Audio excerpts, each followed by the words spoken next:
Alors, je vais commencer avec le Niger.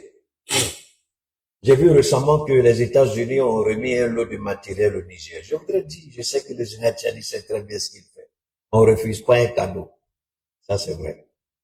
Mais j'ai toujours dit, quand l'Amérique vous donne du matériel, n'amenez jamais ce matériel sur le terrain comme ça. Prenez le temps d'essayer le matériel, passez le matériel au rayon laser, passez le matériel, en tout cas, inspectez jusqu'au bout. Peut-être qu'il y a un petit élément qu'ils ont mis dedans pour connaître votre position. Puisque c'est les mêmes Américains que le Niger a chassé de la base 101.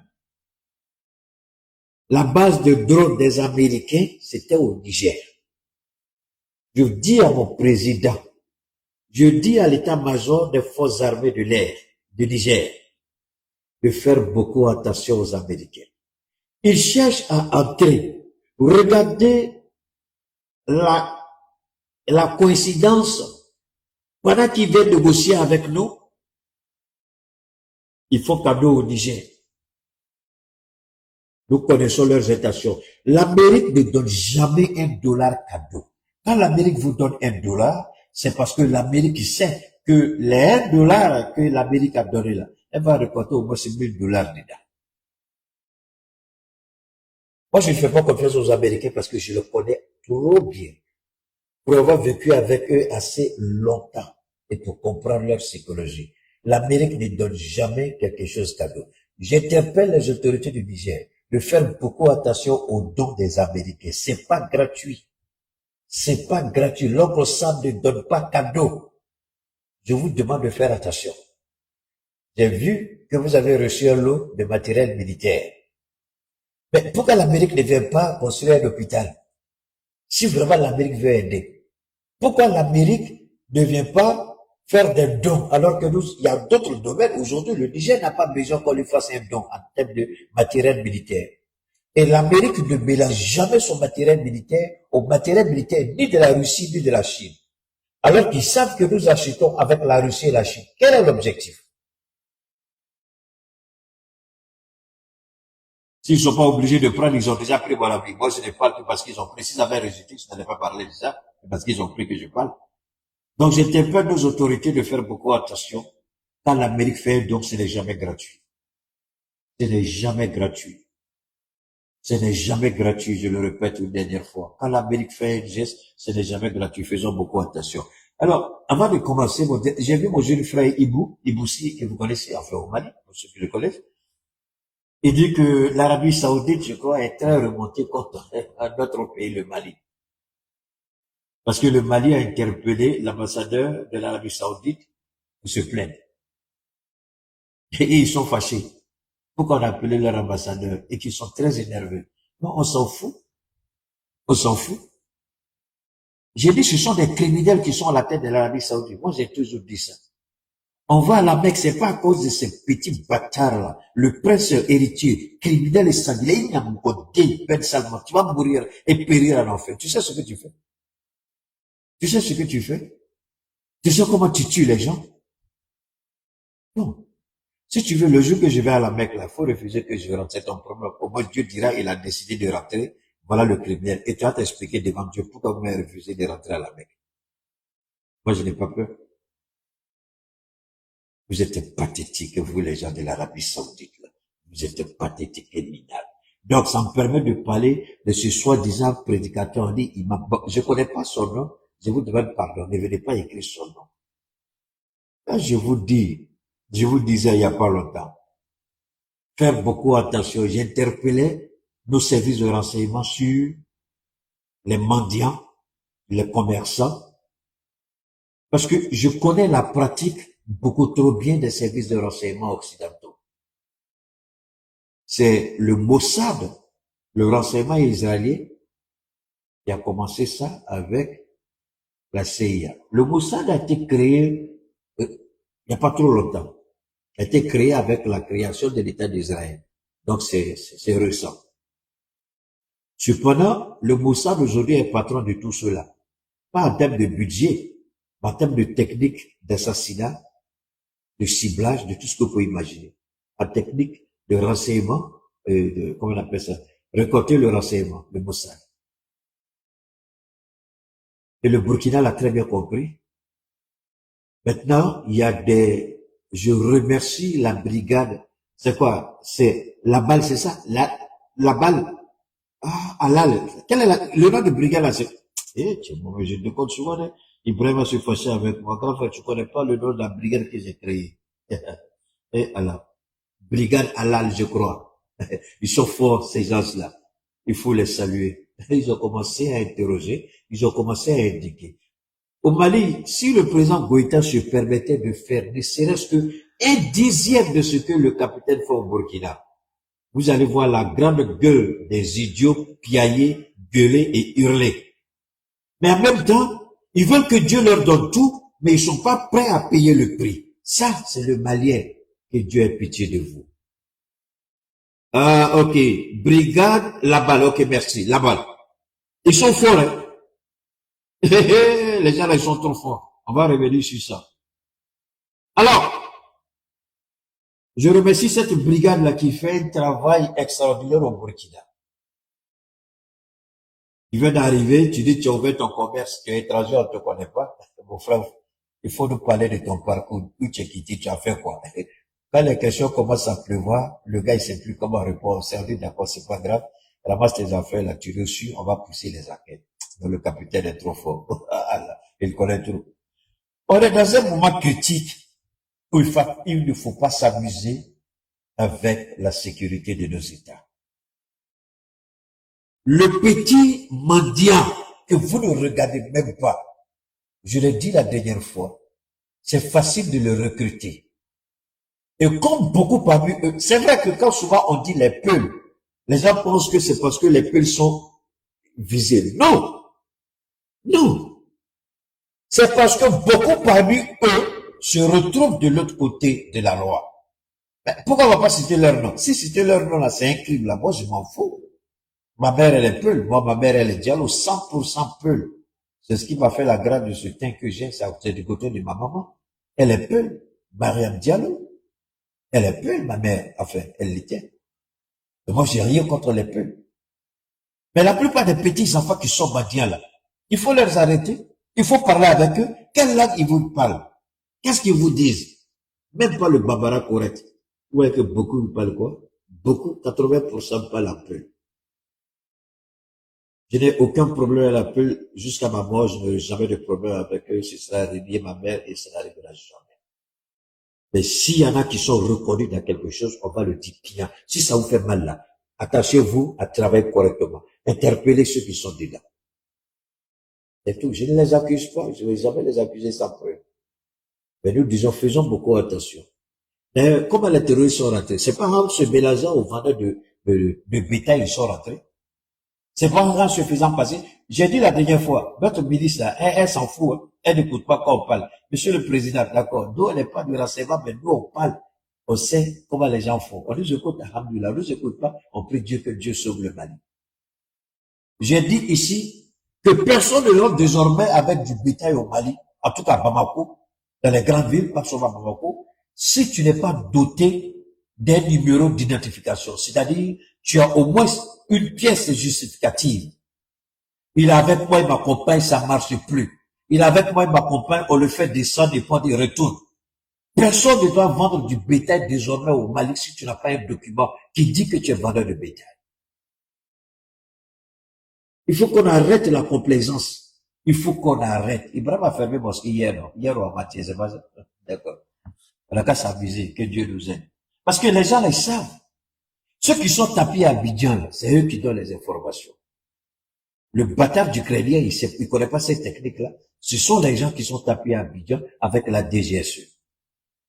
Si on se lève pas pour mettre un terme, on va le regretter. On va le regretter. Je répète, on va le regretter. Mais le jour où ils vont venir s'asseoir pour parler et que les choses sont arrivées, parce qu'on a déjà informé qu'ils n'ont pas fait, je ne sais pas ce jour-là, ce qu'ils vont me faire, mais j'ai dit, pardon, monsieur le ministre, il faut te respecter. On a parlé ici, tu nous as écoutés. Faut pas venir nous dire ici qu'ils se sont mélangés dans vendeurs de bétail. On a dit d'établir des documents pour les vendeurs de bétail. Celui qui n'est pas reconnu, il rentre pas à son bétail. Ouais, pas là, on s'en fout qu'il triple le prix du bétail. On va pas, je préfère avoir peut-être un seul morceau dans ma sauce que de voir quelqu'un qui va venir tuer des milliers de personnes dans mon, je m'en fous qu'ils ont, même, organiser tout ça, monsieur le président, demande à tes ministres, au premier d'organiser la vente du bétail au Mali. Le secteur informel, la France la maîtrise mieux qu'on ne peut l'imaginer. Le secteur informel est responsable de beaucoup de dégâts parce qu'il n'y a pas d'organisation, il n'y a pas d'identification et c'est un secteur qui est informel, on ne contrôle rien là-bas. C'est dangereux. Je demande qu'on regarde de près le secteur informel. Quelqu'un ne peut pas venir vendre des centaines de millions en bétail et dire qu'il est dans le secteur informel. Où est informel qui est ici? Quelqu'un qui fait des centaines de millions, on ne peut pas l'identifier. On peut pas le déterminer, venant de telle région, voilà son papa, voilà sa maman, il vient de telle région, il vend le bétail. On peut pas établir ça. On peut pas avoir des informations sur lui. Monsieur le président, monsieur le capitaine Ibrahim, j'allais oublier. Il y a le gars a fui. Les gens sont des comédiens. Mais je vais vous faire écouter ce monsieur, s'il vous plaît, permettez-moi. Il a dit quelque chose qui m'a profondément marqué. Quelque chose que j'ai beaucoup partagé avec vous. Je pense, je l'ai fait suffisamment. Et beaucoup, permettez-moi, j'espère que il est là, le monsieur. J'espère, voilà, il est là. On va écouter le monsieur. Nos confrères en matière de religion ont eu à critiquer par rapport aux décrets que le gouvernement burkinabé a pris, plutôt un avant-projet de loi. Voilà. En ce qui concerne les lieux de prière. Et je pense que dans cet avant-projet de loi, on a parlé que les lieux de culte, la construction des lieux de culte n'est pas autorisée dans les services publics, excepté dans les hôpitaux, on peut construire des lieux de culte. Dans les prisons, on peut construire des lieux de culte. Dans les hôpitaux également, on peut construire des lieux de culte. Je pense que c'est ça l'avant-projet de loi. Mais dans les autres services, on ne peut pas construire des lieux de culte. Mais le gouvernement n'interdit personne de prier. Non. Jamais. Non. Tout le monde, tu peux prier dans ton bureau. Oui. Tu peux trouver un coin, prier. Mais où est le problème? Là, voilà. Oui. On n'a même pas besoin souvent de se déplacer pour prier. Non. À part le matin même, la prière du matin, les gens de la fonction publique. Oui. La prière du soir, oui. C'est avant, c'est après la descente du travail. Oui. Mais quoi est le problème? C'est pendant ces moments-là que Dieu nous oblige à être dans les mosquées pour prier. Et cela me trouve que la plupart des gens ne travaillent pas. Mais où est le problème? Et maintenant, moi je reviens un peu à ces extrémistes religieux-là. Si vous dites qu'il faut construire les lieux de culte dans les services, moi je fais une proposition au gouvernement. Une proposition est la tête. Donc, pour construire, lorsqu'on va finir de construire une petite partie comme mosquée dans le service, on construit une petite partie, on va mettre les fétiches, les traditionnalistes dedans, on est directement à la mosquée. Ceux-là aussi vont venir faire leurs fétiches là-bas. Et à côté, on va ajouter aussi une église. Donc maintenant, on va mettre la mosquée ici, la mosquée au milieu. À gauche, on va mettre, voilà, à gauche, on va mettre les fétiches là-bas, une maison pour les fétiches, pour ceux qui croient au fétichisme, et à droite de la mosquée, on va mettre une église pour ceux qui croient au christianisme. S'ils sont d'accord, on va s'unir et puis on va faire la demande auprès du gouvernement, voilà, de construire ces trois entités-là dans chacune des lieux publics. J'espère que vous avez écouté. Dans chacun des services publics. Je pense que là, ça. Et dit, lui, voilà sa proposition par rapport à l'avant-projet de loi où l'État demande que des lieux de culte ne soient pas construits dans des ministères ou en tout cas j'ai pas lu l'avant-projet, mais si je me fonde sur ce qu'il a dit, c'est exactement le même problème. Je me rappelle quand on a commencé à présenter l'avant-projet de la nouvelle constitution au Mali.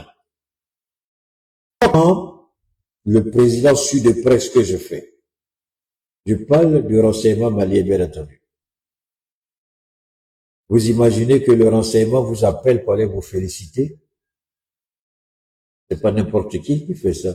Il faut avoir quelque chose dans la tête.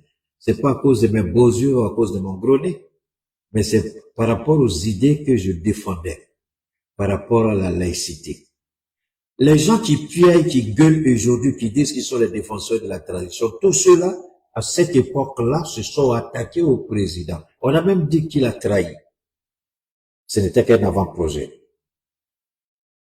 Et je me rappelle des imams, des chefs de village, des vieilles personnes, beaucoup âgés m'ont appelé. On dit qu'il accepte d'être insulté. Tu es l'eau que Dieu utilise pour éteindre le feu. Sans quoi le pays là allait sombrer dans le chaos. Parce que les extrémistes avaient commencé à monter. Et je suis monté seul sans savoir ce qui m'attendait.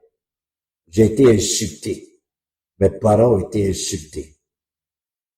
J'ai dit si c'est pour le pays et que je sais que je suis dans la vérité, c'est pas grave. De leur tombe, ils vont m'apporter leur bénédiction. J'ai mené ce combat contre tous ceux qui piaillent aujourd'hui.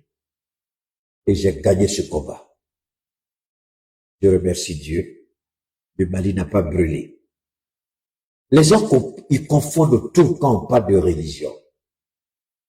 C'est pourquoi je dis, moi, je ne me vois pas en train de prier derrière quelqu'un. Voilà un gars comme ça, qui a induit, je me rappelle, il y a un petit Burkinabé l'année dernière, qui m'envoie un message pour dire, dans l'islam, on ne salue pas la femme. La femme, elle est sur ma tête, la femme, elle est derrière, la femme, c'est comme ça, la femme, c'est ceci. J'ai dit, il y a beaucoup de bâtards que tu es là. Qui t'a dit ça? C'est ton prédicateur qui t'a dit. C'est tellement qu'il est de l'église de ce monsieur-là. Il dit, quand en islam on salue, on ne doit pas saluer la femme d'abord, parce que la femme n'est rien. J'ai dit, ouh, ça je ne savais pas. Mais je laisse cet ignorant-là se bercer de ses propres bêtises et mourir de sa propre ignorance. Ce qui est important, c'est prédicateur. Dieu va vous brûler tous en enfer, pas seulement les prédicateurs, mais vous qui jouez les idiots. Dieu dit, si quelqu'un prétend parler à mon nom, je ne vous demande pas de rejeter ce que la personne dit. Mais je vous demande d'écouter ce que la personne dit et de voir si réellement la personne parle à mon nom. Et je vais vous envoyer des signes pour confirmer ce que la personne dit. Et de tout temps que je me vante d'être le baobab de Dieu, non un prophète, Dieu a toujours confirmé sans exception tout ce que j'ai annoncé. Sans exception. Tout ce que j'ai annoncé. C'est là qu'il faut faire beaucoup attention. Les gens devant lesquels vous allez vous arrêter et écouter, vous abreuver de bêtises, de mensonges. Les gens qui sont en train de corrompre votre cœur et votre esprit, faites attention. Le petit bâtard qui se fait appeler prince héritier de l'Arabie Saoudite, je dis c'est un bâtard, je vais le dire 1000 fois, c'est un bâtard. Il a fait la guerre au Yémen. Si c'était le combat de Dieu au Yémen, là, il aurait gagné. Pourquoi il a perdu au Yémen? La guerre du Soudan, pourquoi ça ne finit pas? Ce criminel en Arabie Saoudite a sa main dedans. Le chaos qu'il crée, je voudrais que les gens comprennent bien ce que l'Arabie Saoudite est en train de faire. L'Arabie Saoudite vous détruit. L'Arabie Saoudite détruit le Yémen à cause de quoi? À cause des ressources naturelles du Yémen. L'Arabie Saoudite s'est engagée au Soudan. Pourquoi? À cause des ressources naturelles du Soudan. Et les mosquées à la Mecque là, qui sont ornées de l'or, l'Arabie Saoudite ne produit pas l'or. Le Qatar ne produit pas l'or. Les Émirats Arabes Unis ne produisent pas l'or. Dubaï, tout ce que vous avez, l'or là vient tout, ça vient de chez nous.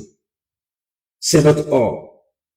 C'est l'or du Ghana, c'est l'or du Mali, c'est l'or du Burkina. C'est notre or. Nous affaiblir pour voler notre or. L'Arabie Saoudite, c'est parce que Dieu a décidé que nous musulmans, nous ayons accompli le 5e pilier de l'islam. Sinon, ce n'est même pas un pays à aller visiter. C'est parce que le prophète, sallallahu alayhi wa sallam, à demander à tout musulman, s'il a les moyens, et que telle est la volonté de Dieu, d'aller accomplir le 5e pilier de l'islam. On n'a même pas besoin d'aller là-bas. Ce sont des criminels qui sont à la tête de l'Arabie Saoudite. Des assassins qui sont à la tête de l'Arabie Saoudite. Donc, quand des idiots vont en Arabie Saoudite étudier, ils croient qu'ils sont assis à côté de Dieu. Vous êtes malade, vous êtes baboune, vous êtes dangadi, vous n'avez rien compris. Dieu ne regarde pas les hommes. Dieu regarde le cœur des hommes. Dieu va au-delà de l'apparence physique. Vous allez en Arabie Saoudite et puis vous venez insulter tu as une fois vu les gens sortis pour dire Ben Salman en Arabie Saoudite que c'est un assassin? N'est-il pas assassin? Le journaliste saoudien qui a été tué à l'ambassade de l'Arabie Saoudite, qui l'a tué? C'est Ben Salman qui l'a tué. Ben Salman est un assassin et un criminel. Moi, j'ai toujours dit ici, et j'ai vu mon petit frère Moussi en train de reprendre ça.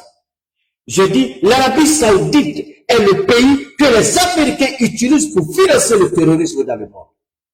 Ils ont besoin de l'Arabie Saoudite. Excusez-moi, c'est moi.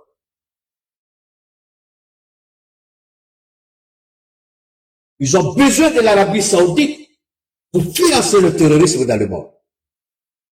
Qui finance le terrorisme selon vous? Ce sont les mêmes pays qui ont cette alliance de sécurité avec les États-Unis.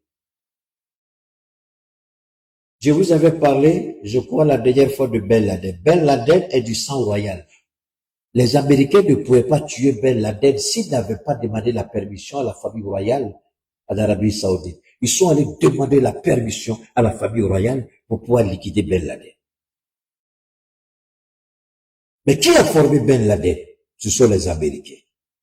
Qui a créé tous ces conneries-là? Ce sont les Américains. Les Américains sont responsables de certaines choses. On nous dit, vous accusez les gens. Il n'y a beaucoup de c'est pas parce que c'est tombé sur toi, tu t'assumes dans ton sale pays, et puis tu dis, on accuse les gens. Vous savez ce que nous vivons? Vous savez ce que nous traversons? Vous savez, attendez, nous, on n'est pas en face de 2-3 personnes. Nous sommes en face de pays qui sont cachés derrière des hommes qui les financent, qui injectent de l'argent. L'Arabie Saoudite, c'est pourquoi il est bien écrit dans le Coran. Dieu va envoyer. Moi, je comprenais toujours, j'avais du mal à comprendre. Pourquoi Dieu dit qu'il va détruire, il va faire ça, il va frapper, il va frapper. Il dit, mais c'est là-bas, on va prier, non, Dieu, pourquoi tu fais ça? Je ne comprenais pas. Lisez bien les Écritures saintes. Ce que Dieu réserve à l'Arabie Saoudite. Lisez bien. C'est à cause de tout ce qu'ils sont en train de faire là. Un moment viendra, Dieu dira trop c'est trop, et puis Dieu va frapper l'Arabie Saoudite. Si vous croyez que l'Arabie Saoudite ne sera pas frappée, vous vous trompez. Dieu va bel et bien frapper l'Arabie Saoudite. Allez-y lire. Je vous ai dit que je cherche la face de Dieu. Il m'enseigne. Il me forme. Il m'amène à comprendre ce qu'il dit. Pour dire ce que je suis en train de dire là, si je n'avais pas compris la parole de Dieu jusqu'à ma mort, je n'aurais pas le courage de dire ce que je dis. Il n'y a pas un imam musulman sur la terre. Il n'y a pas un prédicateur musulman sur la terre qui pourra m'enseigner quelque chose sur Dieu que je le sache déjà. Je n'ai pas besoin de vous. C'est ce que j'attends de la part de mes frères. Arrêtons de suivre ces idiots qui n'ont rien compris. Ceux qui parlent, regardez comment ils étaient habillés quand on les a arrêtés. Regardez la paire de chaussures qu'ils portaient. Des tapettes, des chaussures coupées, qu'on a collées avec on met le couteau au feu, et puis tapette là on colle. Et c'est vous qui allez payer. Vous êtes tellement bête. Moi, voilà, je suis dans la grâce de Dieu. Quand la chaussure que je porte pour sortir, tu vas dire, c'est boité encore. C'est pas petite chaussure que je porte pour sortir. C'est pas petite chaussure. C'est là, vous dites Dieu. Mais vous dites que Dieu vous bénit. Regardez les chaussures que vous portez. Regardez comment vous êtes. Et puis vous dites, vous êtes enfant de Dieu. Il dit, tu es enfant de Satan, tu n'es pas enfant de Dieu. Parce que Dieu, là, c'est le Dieu de la richesse, de tout ce qu'il veut. Il donne à qui il veut, comme il veut, selon sa volonté. C'est quel Dieu que vous priez? Quel Dieu vous priez? Vous ne priez pas de Dieu. Vous priez le Satan déguisé. Arabie Saoudite, oui, le prophète nous l'a demandé. Mais les dirigeants actuels, si c'était au temps du prophète, il allait les bannir et les chasser de l'Arabie Saoudite. À commencer par Ben Salman, le criminel et l'assassin. Vous voulez vous attaquer au Mali? Pourquoi vous n'allez pas gagner? Alors, je termine avec ça et puis je vais au Sénégal. Pourquoi vous n'allez pas gagner cette guerre contre nous? Peu importe l'argent que vous avez, peu importe que ce soit la ville du prophète, le prophète même est avec le Mali. Pourquoi? À cause de notre roi, Massa Kouta, qui a changé des tonnes d'or pour aller donner à nos femmes, pour que la maison de Dieu soit ornée en or. Il y a beaucoup de bâtards de Ben Salman, c'est pas ton or, c'est l'or du Mali. C'est notre empereur Kanko Moussa qui a pris ce tort pour demander que l'or du Mali orne les mosquées de la Mecque. Bâtard là. Et puis toi, tu envoies les terroristes attaquer le Mali dans mon côté que tu es. Voilà pourquoi vous n'allez jamais gagner au Mali. Je l'ai dit une fois, je le répète. Vous n'allez jamais gagner parce que Dieu lui-même ne permettra pas ça et le prophète lui-même, paix, salut, bénédiction, ne le permettra jamais. Vous êtes malade. Vous êtes pathétique. Vous êtes idiot. C'est quel Dieu que vous priez? Alors, on va pas construire une mosquée. Il faut aller te pendre. Dieu n'a pas besoin d'une maison faite de briques. Dieu a besoin du cœur du croyant. Vous n'arrivez jamais à comprendre parce que vous êtes en face des idiots, des idolâtres, des manipulateurs, des corrompus. Dieu dit, quelle maison vous allez construire pour que moi, Dieu, j'habite dedans? Vous-même, vous dites, Dieu, il est partout et nulle part en même temps. Quelle maison Dieu peut habiter? Montrez-moi la maison où Dieu va habiter dedans. Idiot que vous êtes. Vous ne comprenez rien encore. Dieu n'habite pas dans une maison. Dieu est trop grand pour habiter dans une maison. Mais il permet qu'on prie le Dieu qu'il est dans une maison. Donc, la maison où on prie Dieu, Dieu peut permettre que cette maison soit détruite ou fermée. Parce que Dieu ne réside pas là-bas. Dieu réside en chacun dans le cœur. Pas dans une maison, dans le cœur. Vous n'avez pas compris ça? Ah bien, mon côté, sortez encore. Vous allez vous retrouver au front, et puis vous allez connaître la vérité qui vous est. Vous parlez, vous ne savez même pas de quoi vous parlez. Dieu ne vit pas dans une maison. Dieu ne vivra jamais dans une maison. Dieu vit dans le cœur de ceux qui sont pour lui. Et Dieu est là pour écouter le cœur de ceux qui lui parlent en vérité et en esprit. Priez Dieu dans la vérité et la connaissance de sa parole. J'ai pas envie de prêcher, mais j'ai comme l'impression que j'ai un peu prêché. Excusez ceux qui ne sont pas musulmans, demandez pardon de ma part, on va continuer. Sortez encore si vous êtes un garçon. Vous ne connaissez pas Dieu, vous parlez de Dieu. Est-ce que si on vous montre, si Dieu même se montre à vous, je suis Dieu, vous allez croire que c'est Dieu, vous allez l'insulter. Vous ne savez même pas ce que vous faites. Vous attaquez les pouvoirs, vous attaquez Ibrahim, parce qu'il a dit, c'est un projet de loi que chacun peut prier là où il veut, et puis, quand vous regardez, écoutons des coups de sinon, vous ne pouvez pas exiger que votre mosquée soit construite dans les services publics et que les autres soient rejetés. Non. Mais moi, je pense que la religion, d'abord, elle est personnelle. Oui. C'est moi qui crois en Dieu, je prie. Oui. Dieu nous dit même qu'on peut prier en marchant. Oui. On peut prier en courant. Oui. On peut prier étant en voyage sans s'arrêter. Oui. Mais où est le problème? Il n'y a pas de problème. Il n'y a pas de problème. Non. Oui. Un docteur, même quand il est en opération, il n'a même pas besoin d'arrêter son intervention chirurgicale pour aller prier. Étant en opération. Moi, la plupart des prières où je me sens connecté à Dieu, c'est quand je suis seul, peu importe la position que j'adopte, je me sens connecté tout de suite à l'Esprit de Dieu. Et la façon dont je prie, quand je finis, je peux plus jamais prier comme ça. Quand vous priez en esprit, vous ne pouvez jamais prier deux fois de la même manière. Souvent, je vois les gens, ils font des trucs, il faut prier comme ça, il faut prier comme ça. Tu te trompes. Prier, c'est pas récitation. Quand Dieu dit en esprit, en vérité, ça veut dire quoi? Vous verrez, moi, ce qui fait que quand on présente les trucs de prière, c'est écrit, je dis, enlevez ça devant moi. On dit, je dis, je m'en fous de ça. Moi, je ne prie jamais 2 fois de la même manière Dieu. Jamais 2 fois la même. Même quand je veux faire la même chose, par exemple, aujourd'hui, j'ai tellement bien prié, je suis content, et puis je fais la même chose demain, là, je suis bloqué. Je cherche les mots, je ne trouve pas. Et puis, je lui ai dit, Dieu, j'ai commis une erreur, je me remets entre tes mains. Et puis, les choses viennent avec une certaine facilité, parce que c'est tous les jours, c'est ce que je fais, tous les jours. Donc, moi, je ne récite pas. Je laisse l'Esprit de Dieu me guider dans ma prière. Je répète, je ne prie pas 2 fois de la même manière Dieu. Quand ça veut dire les idées sont là, ça veut dire que ce qui sort de ma bouche, ce n'est pas 2 fois la même chose. Voilà. Parce que Dieu sait, au moment où tu pries, là, Dieu connaît tes besoins. Au moment où tu pries, Dieu connaît tes intentions. Et c'est là, l'Esprit vient prendre possession. Et puis te guide. Toi, tu parles dans la tête, dans le cœur, dans l'esprit, mais lui sait ce que tu as besoin. Et c'est lui qui montre à Dieu tes besoins, puisque c'est Dieu seul qui sait comment l'approcher. C'est pas ta parole qui approche Dieu. C'est ça qui nous tue. Bon, moi j'ai arrêté, sinon dit qu'il faut prêcher.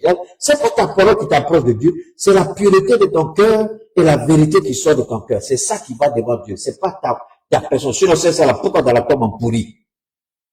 Posez-vous la question, pourquoi on pourrit? On pourrit parce que Dieu n'a pas besoin de ça. Dieu a besoin de ce qui est en nous, qu'on ne peut pas voir, qu'on ne peut pas toucher. Et ces pervers-là se disent, musulmans de ceci, musulmans de cela. Ibrahim vous a loupé. Ibrahim vous a loupé. Vous avez fait une opération, il prie au fond de lui. Dieu a donné cette autorisation-là. Il prie au fond de lui. Un homme qui est au front, qui combat, si l'heure de prière arrive, ce n'est pas pour ça qu'il quitte le combat pour aller prier. Il peut prier en tenant sa calache et en tirant. Merci beaucoup. On va s'arrêter là. On va rapidement retrouver nos parents. Alors, merci. Maintenant, je vais pas terminer comme ça. Il faut que je termine en beauté. Sinon, mes parents chrétiens vont dire, ah, il est méchant, il a parlé des musulmans, il n'a pas parlé de nous. Alors que, alors qu'on a c'est quoi? C'est un prêtre, c'est un prédicateur, enfin, en Côte d'Ivoire, qui est sorti, qui a allumé Ouattara. Et pourquoi tu peux pas, bon, d'accord, il n'a qu'à parler, pas on continue. D'accord, écoutez. Africain, dans le concert des nations, Ça, c'est chez dans l'histoire du salut. Ça, c'est chez mes parents catholiques. D'accord? Ils ont un pasteur, enfin, c'est un évêque, c'est quoi? Son nom, c'est quoi? Bon, je connais pas trop, mais il a allumé Alassane Ouattara. On va écouter un peu. C'est eux ceux qui peuvent parler donc, ceux qui disent musulmans, ils me font pitié en Côte d'Ivoire. Et alors, que Dieu nous aide. Écoutons notre attention. Écoutons. À cette fin, n'est-il pas temps que l'Afrique arrête de confier le sort de ses enfants à ses ennemis? À ce propos, le récent sommet de la France-Afrique. Pourquoi j'ai aimé ça? Parce que il y a beaucoup de nos frères qui disent Dieu est un Dieu importé. L'Église catholique nous a attachés, l'Église catholique nous donne à nos oppresseurs, blablabla, blablabla. J'ai dit, mais si tel est le cas, pourquoi lui parle alors? Parce que ce qu'il dit là, ça va directement contre tout ce qu'on nous a dit sur l'Église catholique. Attention, je ne défends personne, ni une église, ni quelqu'un. Mais je soutiens la vérité absolue ici, qui est dans ce qu'il dit. Et les 11 et 12 mai dernier à Nairobi au Kenya, en dit le président d'un pays contre des présidents marionnettes d'un continent. Ce type de coopération est... C'est la première fois que j'entends un prédicateur, sans dire président marionnette. Tiens, l'église là, souvent, il parle mal au... Non, pas comme ça. Il dit président marionnette. Donc, je ne suis pas le seul à parler alors. Président marionnette. Dieu, écoutons encore. Équilibré. De nos jours, face aux graves problèmes qui minent l'Afrique, quel est votre regard de chrétien sur notre mère patrie, la Côte d'Ivoire, chers frères et sœurs? Écoutons, hein. Les situations de souffrance et de résignation face à la misère noire sont telles que certains vont jusqu'à parler d'envoûtement collectif. Oui, un peuple envoûté. Au nom de Dieu, ce genre de discours n'est pas vrai. Les Ivoiriens ne sont pas envoûtés. Encore, on écoute. Oui, la Côte d'Ivoire n'est pas envoûtée. Faut parler. Elle est plutôt victime du comportement de certains de ses propres enfants en termes de souffrances provoquées. Souffrances provoquées par leur division, leur méchanceté, leur convoitise, leurs ambitions démesurées, leur trop grande cupidité, leur âpreté au gain. Oui, la corruption généralisée, le culte du Dieu argent, l'incivisme, le manque de repères. Oui, les Ivoiriens sont préoccupés du fait du manque d'esprit patriotique. Merci. Et on veut nous tuer à cause du patriotisme que nous avons pour le pays. Maintenant, on continue, on revient. Je mets ça en sourdine, on va revenir sur ça. Tu n'es pas pressé. Maintenant, je vais vous lire quelque chose d'abord. On rentre de plein pied dans le Sénégal. D'accord? Permettez-moi. Le Sénégal, on va ouvrir, il y a tellement de choses à partager. Et Allah, que Dieu nous aide. Et Adam, toi tu as mis mon truc là-haut. Vraiment, permettez-moi, je vais utiliser ça. Je n'arrive pas à le trouver sur ma tablette. Je vais revenir rapidement ici. Oh là, je voulais... Ouf. Oh, j'ai pas envie. Je vais d'abord demander la permission à... Ok, je reviens ici. Au Sénégal, on a vu, je vous ai dit, je ne suis pas homme de droit. Mais je me rappelle, à ma première année à l'université, le doyen de la faculté de droit voulait absolument que je vienne. Il allait voir le doyen. J'étais à voilà, comment on appelle ça? J'ai oublié la faculté. Il voulait intervenir parce que pourquoi il a dit ça? Parce que j'ai assisté à la rentrée solennelle du département. Ils avaient organisé un truc comme ça, c'est pas un débat ouvert auquel j'ai participé.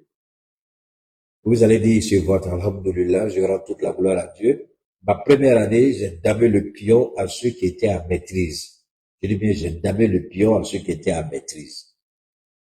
Et le doyen était tellement emballé, il dit non, il faut que toi tu viennes chez moi. Donc, je précise, je n'ai pas fait le droit, mais Dieu m'a enseigné le droit. Au Sénégal, il y a un débat que les gens essaient d'enflammer, à commencer par cette pathétique ministre, ex-ministre des Affaires étrangères. Mais avant de continuer, j'ai écouté quelque chose qui m'a marqué. J'ai pas tout saisi puisque c'était en Wolof. Il y a quelques rares fois, le monsieur s'exprimait en français. Est-ce que vous savez que Diomaye Diakhar Faye, le président actuel du Sénégal, est-ce que vous savez qu'il était sur le point d'arrêter Ousmane Sonko? En fait, c'est le titre même que je voulais mettre. Ousmane Sonko, sa présidence là, et c'est vrai. Ousmane Sonko était sur le point d'être arrêté. Keita, ça dit quoi là? Je répète. Ousmane Sonko, l'actuel président de l'Assemblée nationale, était sur le point d'être arrêté par le président Diomaye Faye. Il y a des informations qui sont sorties depuis mon dernier direct à aujourd'hui qui m'ont laissé bouche bée sans parole. Pourquoi? Les proches confidents d'Ousmane Sonko sont invités sur les plateaux sénégalais. Ils parlent beaucoup en Wolof, même si vous allez, vous n'allez pas saisir grand chose. Il y a quelques rares fois, ils parlent en français. Diomaye avait demandé à Ousmane, une des raisons pour lesquelles il y a ce désaccord entre les deux, c'est sur ce qu'eux appellent le fonds politique. Le fonds politique, c'est ce que nous appelons le fonds souverain. C'est-à-dire la caisse noire d'Oufoué. Oufoué, c'était 20 milliards à l'époque. De 20 milliards, vous pouvez passer, je crois, à 40 milliards après. Et de 40 milliards, d'accord, c'est passé à 60 milliards. D'accord? Et je crois que Bédié n'a pas touché qu'à Safrolais, Babo. Quand Bédié est arrivé, Bédié a fait monter à 80 milliards. Le fonds souverain, c'est ce que le président utilise à sa guise, selon sa volonté, sans demander à qui que ce soit. C'est l'argent, on prend, on dit, voilà ton argent de poche. C'était 80 milliards quand Bédié venait, et 60 milliards, Safrolais, quand Bédié venait. Oufou, il a géré pendant 20 milliards jusqu'à la dernière. Et pourquoi c'est monté à 80 milliards? Les Ivoiriens se sont pas posé la question. Parce que le voleur d'Alassane Ouattara, qui jouait le régent président. Le régent président, vous savez ce que c'est? C'est quand le président ne peut pas gérer, celui qui est là, il gère à la place du président. Il était premier ministre et président régent. Donc c'est Alassane Ouattara qui gérait le fonds souverain de 80 milliards, puisque Oufou lui-même, il était déjà gravement malade. N'oubliez pas ça. Il était élu à 90, il ne pouvait rien faire. Donc Alassane Ouattara, pendant presque 3 ans, il était premier ministre et président. Donc les 80 milliards dont il est question, c'était lui qui les percevait. Je parle d'Alassane Ouattara. Donc, 60 milliards, pardon. C'était 60 milliards. Je me trompe un peu les chiffres, c'était 60 milliards. Donc, Bédié arrive au pouvoir, Bédié fait monter à 80 milliards. 80 milliards qui est critiqué par le président Koudou Laurent Gbagbo, qui est critiqué par le président Alassane Ouattara lui-même. Mais Bédié et Gbagbo arrive au pouvoir, Gbagbo ne met pas un centime dessus, ça reste 80 milliards. Et quand Alassane Ouattara arrive au pouvoir, Alassane Ouattara fait monter à combien de 80 milliards, Alassane multiplie par 3. On est à 342 milliards. 342 milliards, le fonds souverain. Au Sénégal, on appelle ça fonds politique. Quand ils sont arrivés, ils ont trouvé c'était exorbitant. La somme était colossale. Ousmane Sonko dit d'accord, c'est très simple. Je parle vite, pourquoi on aille beaucoup vite, il y a tellement de choses à dire. On a déjà fait 1 heure de temps à parler de ce que vous connaissez. Donc, Ousmane Sonko dit, je suis pas contre, on ne bloque pas, parce que Ousmane Sonko n'a pas la possibilité de bloquer. Il n'a pas les moyens. Que dit Ousmane Sonko? Ousmane Sonko dit à Diomaye, d'accord, ce fonds souverain, ce que vous devez retenir d'Ousmane Sonko, je vais fermer un peu ça, le temps qu'on revient sur la tablette. Ousmane Sonko savait très bien là où il faut appuyer pour que Diomaye renonce. Je vais être honnête avec vous. Je ne connais pas la famille de la deuxième épouse de Diomaye Faye. Je ne sais pas de quelle famille elle vient. Il peut se trouver qu'elle vient d'une famille modeste et que sa position de première dame puisse lui monter par la tête. Ça arrive. On sait ce que c'est le pouvoir et l'argent. Et tout le monde dit que la deuxième a plus de pouvoir sur Diomaye Faye que n'importe quelle personne. Parce que tous les Sénégalaises, ils sont unanimes là-dessus. Que la deuxième épouse a plus de pouvoir que n'importe quelle personne. Même pas la première, la mère de ses premiers enfants. Même pas. Elle a plus de pouvoir. C'est ce que les gens disent. Moi, je ne sais pas. La vérité, Dieu la connaît. Alors, donc, Ousmane Sonko dit, le fonds politique. C'est comme ça, ils appellent le Sénégal fonds politique. Je ne dis pas que tu n'as pas droit à ça. Tu as droit à ça puisque tu as trouvé là. Mais ce qu'il faut, le fonds politique, est-ce que tu peux expliquer aux Sénégalais, dans la transparence, à quoi sert le fonds politique? Parce que le fonds politique a toujours été là. Tous les pays qui ont connu la colonisation française, tous les pays qui ont été colonisés par la France, tous les pays qui ont connu la France comme colon, maître, dominateur, tous les pays dominés par le même dominateur, le Léviathan, la France, il y a ça dans tous les pays. Donc, il dit, moi je n'ai, au Burkina, qu'est-ce que IB a dit? IB a dit, j'ai trouvé ça là, c'est pas grave, moi je veux pas 5 francs. Je veux être payé à mon salaire de capitaine. Mais l'argent qui est là, qui revient au président que je suis, je veux même pas que 5 francs passent devant moi, je veux même pas que 5 francs passent dans mon compte. Donc, cet argent, vous allez il a mis quelqu'un là comme le président Goïta l'a fait. Ainsi que le général Tiani. Ils ont mis, il a décidé, il a mis quelqu'un là. Je veux que tu gères cet argent au profit des Burkinabés. C'est pourquoi quand IB disait à un moment aux banques, faites attention, les gens viennent vous voir pour avoir des prêts, vous ne voulez pas. Nous allons agir. Les gens pensaient qu'Ibrahim parlait dans le vide. Il dit, si vous n'accordez pas des prêts, nous allons agir, l'État va agir. Les gens pensaient qu'il allait fermer les banques. Pour être honnête avec vous, moi je me posais la question, quel est le levier qu'il a pour obliger les banquiers à prêter au Burkinabé? Mais c'est parce que j'avais ignoré peut-être involontairement, qu'il y avait un fonds souverain qui était là, qui était à sa disposition et qu'il pouvait l'utiliser pour aider. Alors, quand les gens ont refusé, qu'est-ce qu'IB a fait? IB applique la stratégie de la Chine. Il dit d'accord, l'État devient actionnaire. Un autre président allait détourner cet argent pour mettre à son propre compte. Il dit, 5 francs, je ne veux pas. Cet argent, vous allez bien l'utiliser. Au début, ça servait à aider tous ceux qui étaient dans le besoin. Le président Goïta l'a fait et continue de le faire. IB dit, cet argent va servir à quelque chose. Donc, d'une façon intelligente, l'argent est dévié dans un compte. Tous ceux qui viennent au Burkina, qui veulent investir et que les banques burkinabées refusent, on va puiser dans ce compte-là, on regarde ce dont ils ont besoin. C'est 20 milliards, on prend les 20 milliards, l'État devient actionnaire à hauteur de 20 milliards et on vous donne cet argent.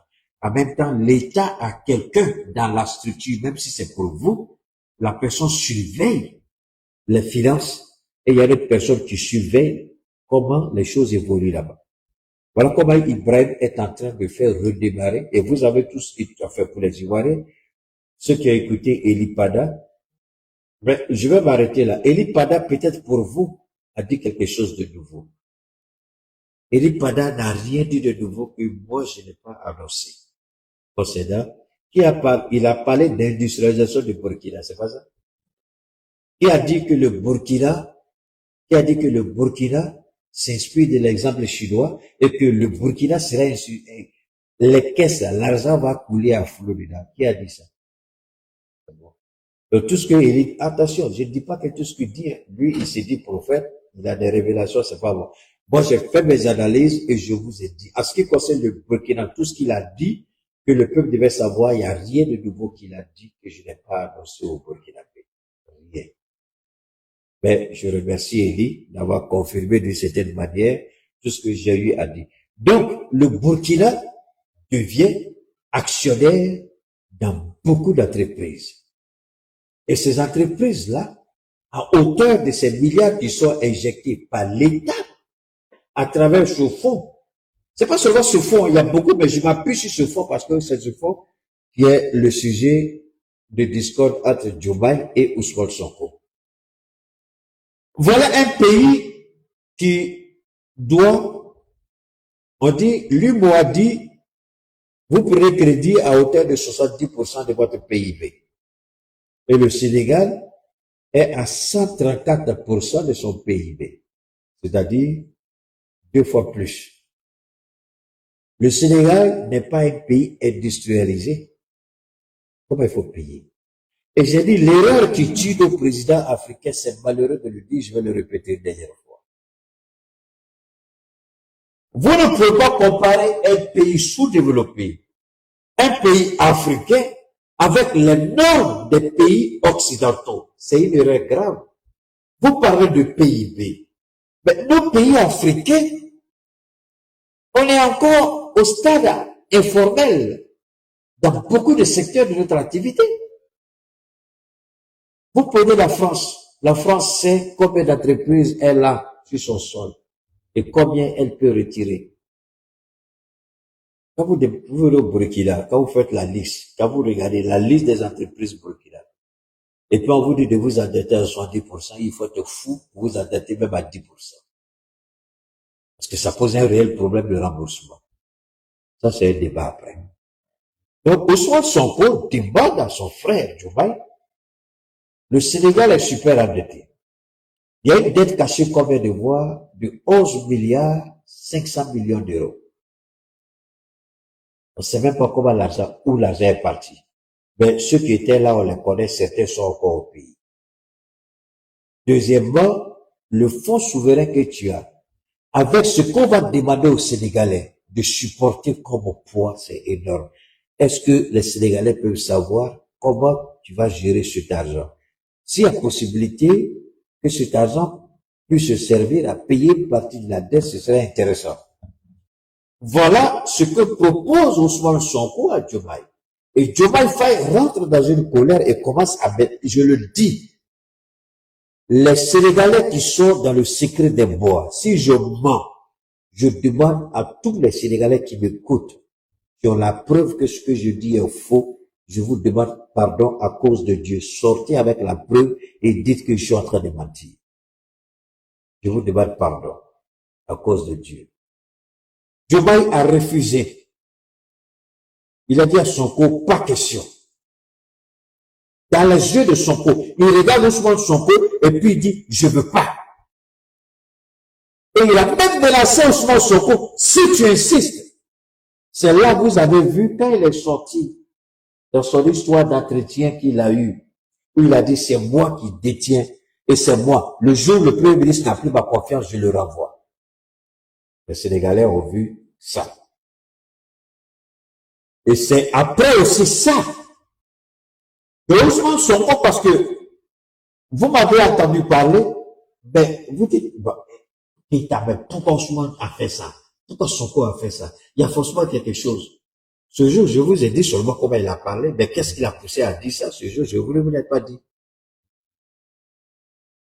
Sonko dit qu'il a compris, et je vous ai dit bel et bien, et Dieu est témoin, ici même, derrière ce pupitre, je vous ai dit, ce n'est pas un limogeage, c'est le Premier ministre qui l'a poussé à prendre cette décision. Je vous l'ai dit ici. Et voilà la preuve qui est là. Ayant dit à Sonko, jamais cela n'arrivera. Aucun président ne l'a fait, je ne le ferai pas. Ce n'est pas la dette va être payée. Il dit, l'argent qui lui revient de droit, c'est la Constitution. Alors que quand vous regardez sur le plan constitutionnel, il n'y a pas de trace de cela. La Constitution ne dit pas ça. Mais c'est lui, chaque président vient et puis donne le montant qu'il veut. Alassane Ouattara, quand il a décidé 340 et quelques milliards, quel Ivoirien qui s'est assis avec Alassane Ouattara, qui s'est assis, pardon, avec Alassane Ouattara, dit non, 340 c'est trop. Personne, il a décidé, et le journal qui a sorti, il a attaqué le journal de la justice, et quand il soit allé au procès, la Côte d'Ivoire a fait. L'État de Ouattara a perdu face au journal. Maintenant, Diomaye dit à Ousmane, je refuse. Et il menace Ousmane, je ne vais plus parler de ça, c'est terminé. C'est là à l'Assemblée nationale, on a tous entendu Ousmane Sonko. C'est vrai que c'est le président qui m'a nommé. Je suis là pour travailler pour les Sénégalais, dans l'intérêt du Sénégal. Mais je ne suis pas là pour travailler, pour être un béni oui, un béni non du président de la République. Je ne le ferai pas. Donc, pour ceux qui pensaient que c'était un deal, si vous pensez encore toujours que c'est un deal, que Dieu vous aide dans votre compréhension. Alors, on a vu à l'Assemblée nationale, mais ce n'est pas tout. Donc, Diomaye décide de mettre fin aux fonctions du Premier ministre. Mais ce que Diomaye n'avait pas compris, et très peu de personnes savaient ce qui s'était produit. C'est-à-dire que Sonko a fait, peut-être qu'un jour on va demander à Sonko d'ouvrir une université pour enseigner le droit politique. Pas nécessairement le droit politique, mais pour demander à Sonko de nous enseigner la politique. Même moi, là, je m'assois devant Ousmane Sonko, je vais me faire comme un petit garçon, un petit élève. Je dis, je vais m'asseoir devant Ousmane Sonko et je vais moi-même me faire petit garçon pour écouter ce qu'il dit. Parce qu'Ousmane Sonko est un génie politique à tous les niveaux. Voilà ce qui s'est présenté dans la case dorée de leur prison. Pendant que Sonko demandait au PASTEF de constituer le dossier de Bassirou Diomaye Faye, Ousmane Sonko lui dit, tu seras le candidat du PASTEF. Tu vas conduire la liste, pas la liste, mais tu vas conduire le parti, autant pour moi, aux élections présidentielles, vu que je ne peux pas être. Mais pendant ce temps, Ousmane Sonko prend le temps minutieusement de mettre en place une autre stratégie dont Diomaye Faye n'était jamais au courant. Il appelle son homme de confiance, celui qui est prêt à mourir pour Ousmane après Allah, l'ami de toujours, l'homme dont Ousmane Sonko a forgé la fidélité la loyauté, le patriotisme et l'engagement pour la lutte de PASTEF. Il y aura les élections législatives. Tu seras candidat. On fera tout pour que tu gagnes. Si tu gagnes, c'est toi le prochain président de l'Assemblée nationale. Mais attention. Le gars dit, non, non, moi je ne veux pas de président. Et tu es là, il dit, non, non, non, je ne fais pas confiance. Écoutez très bien ce que je vous dis et allez dire aux Sénégalais ce que j'ai dit. Si son garçon, il n'a pas prouvé que ce que je dis est faux. Il dit au gars, c'est toi qui seras le président de l'Assemblée nationale parce que je ne fais pas confiance à Joe Biden. Tôt ou tard, je vais revenir à l'Assemblée. Donc, c'est toi le président, fais le travail que tu as à faire. Et quand le moment sera venu, tu comprendras tout de suite ce que tu dois faire. Ousmane Sonko ne lui dit pas tu vas démissionner. Il lui dit tu sauras ce que tu dois faire. Quand le moment viendra, tu sauras ce qu'il faut faire. Voilà ce que Ousmane Sonko lui dit. Et vous en faites pas. Sonko sait qui je suis. Ne cherchez pas à savoir comment il sait qui je suis. Laissez ça tomber. La même manière que Maman Laurent sait qui je suis, c'est la même manière que Sonko le sait, c'est la même manière que les 3 présidents de l'AESA. Donc, laissez ça tomber. Celui qui cherche un titre, qui cherche un nom, là, c'est pas Keïta. Celui-là, j'allais être un poste de responsabilité, vous le savez, ça m'intéresse pas. Donc, Sonko lui dit, tu seras l'arme secrète dont j'aurai besoin. Tu es mon plan A. Il dit, mais plan A. Et Diomaye dit, non, non, Diomaye, c'est mon plan B. Toi, tu es le plan A. C'est sur toi que tout le projet de PASTEF va se reposer. Et c'est sur toi que le PASTEF va réaliser son projet. Et le monsieur, il faut lui donner du temps. Il prend du temps pour consommer tout ce qu'Ousmane, c'était beaucoup trop. C'était pas qu'il était à chose. Ousmane a choisi quelqu'un qui n'est pas, c'est pas un blé boudé, hein, d'accord? C'est pas un Adjoumani, c'est pas un Patrick Hachi. Donc c'est quelqu'un qui a la crainte de Dieu et une fois il est là. Le monsieur dit, mais pourquoi moi, Ousmane dit, il faut laisser ça. Alors donc, Ousmane Sonko fait la campagne de Diomaye et le monsieur qui doit, ce qui repose tout le pilier de PASTEF, il est mis aux yeux. Personne ne sait quoi que ce soit et personne ne sait ce qui a été dit entre ce monsieur et Ousmane Sonko. Donc, il continue son combat, il fait la campagne de Diomaye, il gagne, il regarde Diomaye.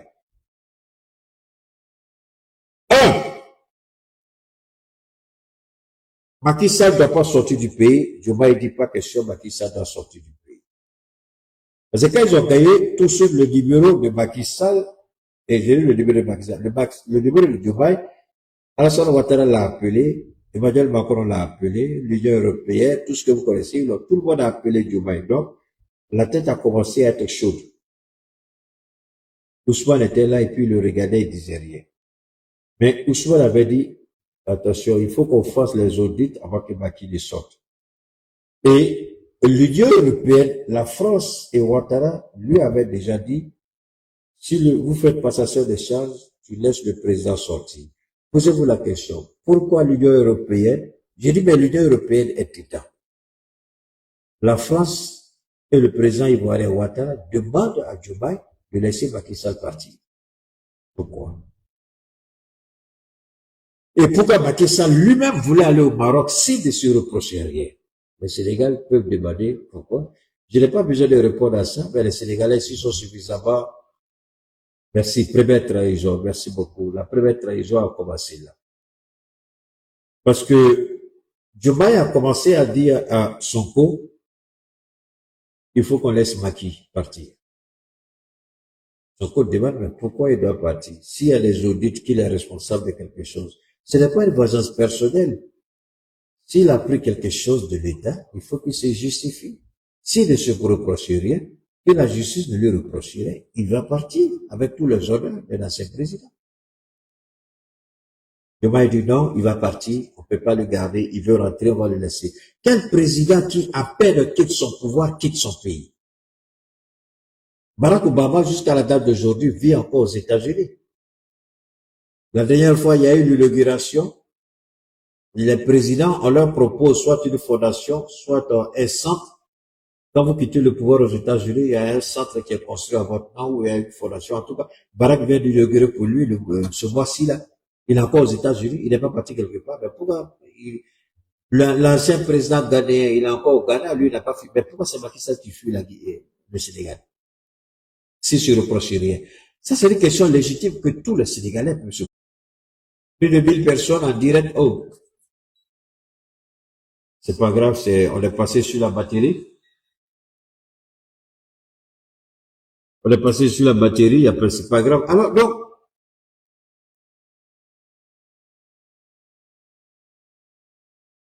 alors, maintenant, permettez-moi, voir. La question, elle est toute simple. Je vais reposer la question. Pourquoi, ok. Gauchou. Donne-moi une seconde. Gauchou, viens ici. Donne-moi ce truc-là. Donne-moi le bâton, là, oui. Non, passe ici, passe là-bas. Donne-moi une seconde, je vais orienter ça. Donne-moi ça. Reste là. Reste. Donne-moi une seconde, je vais juste orienter là. Voilà, faut le mettre à sa place. Alors, ok. Permettez-moi, je vais connecter un certain nombre de trop de logiciels quand je travaille. Le temps que la connexion revienne. Ok, la connexion est rétablie, c'est pas grave. Alors, il dit, il refuse, Macky refuse. Je répète, Macky refuse. Pourquoi Macky refuse? Il dit Macky, Diomaye refuse. Pourquoi il refuse?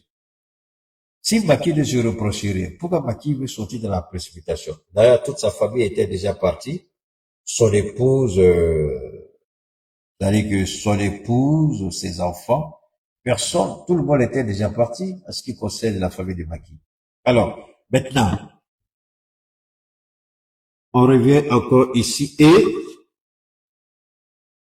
première trahison, le peuple. Parce que ce que vous devez retenir, très souvent, on essaie de ramener cette situation. Souvent, on essaie de ramener cette situation.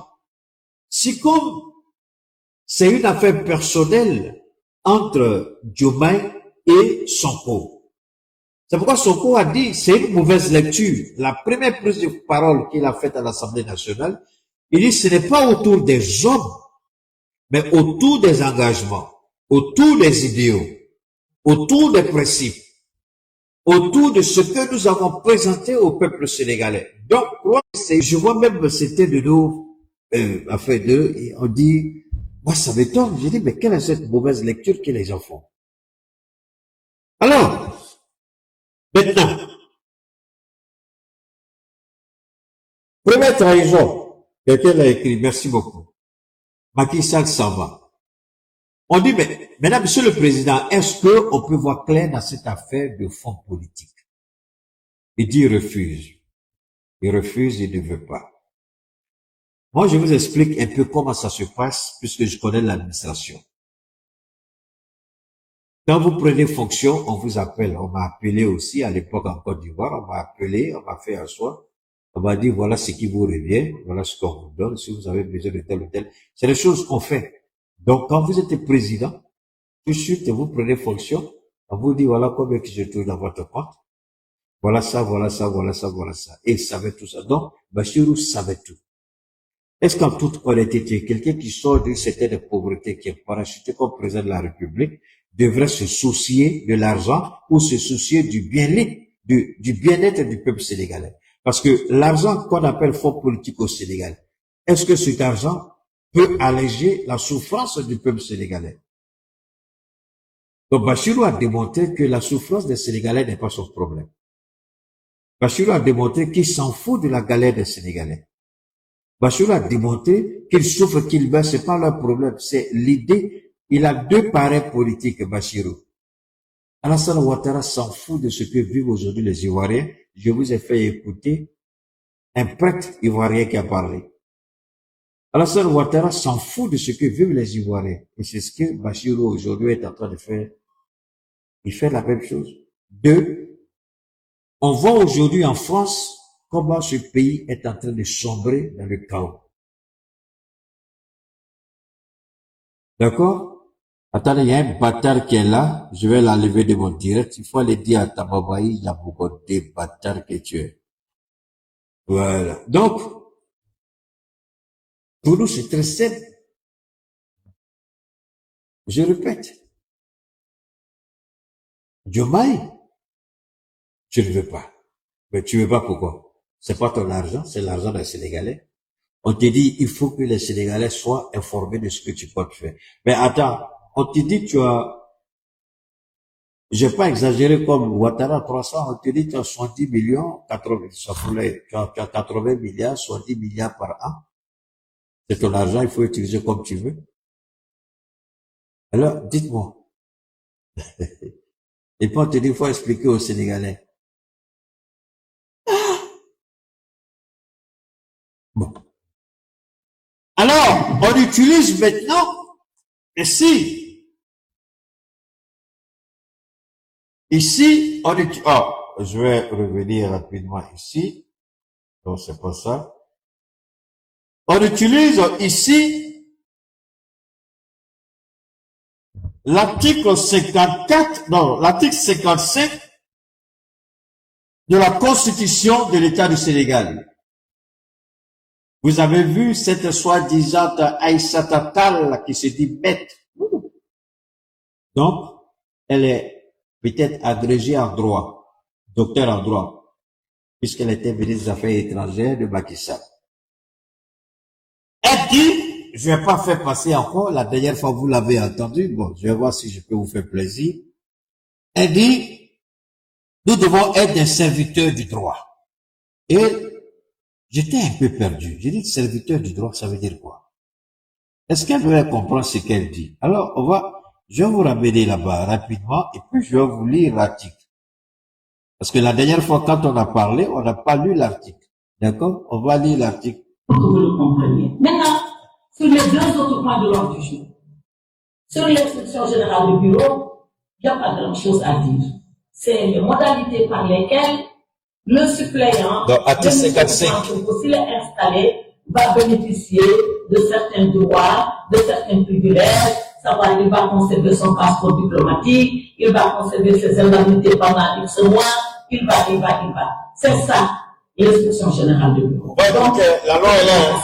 Sénégal est là, la loi est là. Reste maintenant le troisième point. Ben, on va écouter. Le troisième point, et c'est là où nous devons être les serviteurs du droit.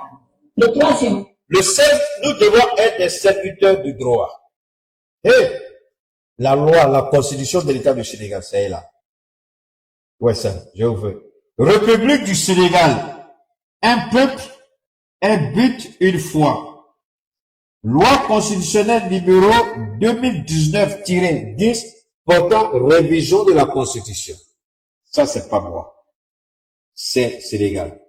Donc, tout ce que je vais lire ici, ce n'est pas inventé. Mais chacun va lire, on va écouter. D'accord? Alors, on va regarder les différents articles qui ont été blablabla, bla. On revient à 54. Ok, on revient ici. Article 54. On va pas trop, voilà. Merci. On va maintenant écouter Aïssata Tall. Sur la réintégration d'Ousmane Sonko en sa qualité de député. Vous avez vu tout le débat que cela a suscité. Nous n'avons que le règlement intérieur comme viatique. Le règlement intérieur est une loi organique qui elle-même se fonde sur la Constitution. Ok. Et qu'est-ce qui se passe? Monsieur Ousmane Sonko était Premier ministre du Sénégal. Ok. Il a conduit la liste de Pastef aux élections législatives de 2024. Et il a été élu tête de liste comme tête de liste avec tous ses collègues députés. Et que disent les dispositions? D'abord, la Constitution. La Constitution, c'est son article 54. Et je vais vous lire l'article 54. L'article 54 dit clairement: la qualité de membre du gouvernement est incompatible avec un mandat parlementaire. Donc c'est clair. Quand on est membre du gouvernement, ça va de Premier ministre jusqu'à secrétaire d'État, on ne peut pas être député. Oh! C'est là où moi, quand tu dis ça, je suis professeur de droit, je vous donne un sujet, je dis, débattez de l'article 54 de la Constitution révisée du Sénégal, et puis, tu me dis, automatiquement, je regarde même pas, je mets 0. Ici, il faut être imbibé de sagesse et de la compréhension. Je ne vais jamais défendre Ousmane Sonko dans le faux. Mais il faut interpréter de façon fidèle l'esprit du texte. J'ai toujours dit, même quand j'attaquais Ouattara par rapport à Soro ou Babo, j'ai toujours dit, référons-nous d'abord à l'esprit du texte. Parce que derrière chaque texte de loi, il y a un esprit. Que dit l'esprit du texte? C'est ça qu'il faut comprendre. Si vous tombez dessus, et c'est ce qu'elle fait malheureusement, est-ce qu'elle fait exprès? Elle fait exprès. Elle veut induire les gens d'erreur, c'est une certitude. Maintenant, la qualité de membre du gouvernement est incompatible avec un parlementaire et toute activité professionnelle publique ou privée est rémunérée sous des dispositions prévues par l'article 56. On dit la qualité de membre du gouvernement est incompatible avec un parlementaire. Réfléchissez s'il vous plaît. Vous êtes dans une salle de classe, c'est un devoir. Et le professeur vous donne comme sujet la qualité de membre du gouvernement est incompatible avec un parlementaire et toute autre activité professionnelle publique. On vous dit c'est un sujet, il faut débattre. On vous donne le sujet. Si vous faites pas attention, beaucoup parmi vous, vous allez avoir des erreurs pour moi. Je vous ramène d'abord à l'article 56. L'article 56, le député nommé membre du gouvernement ne peut siéger à l'Assemblée nationale. Le député nommé membre du gouvernement ne peut siéger. Maintenant, je vais vous montrer mon génie littéraire. On va écouter d'abord cette vieille dame-là et puis je parle. Ousmane Sonko, au moment où il produisait la liste, était Premier ministre du Sénégal.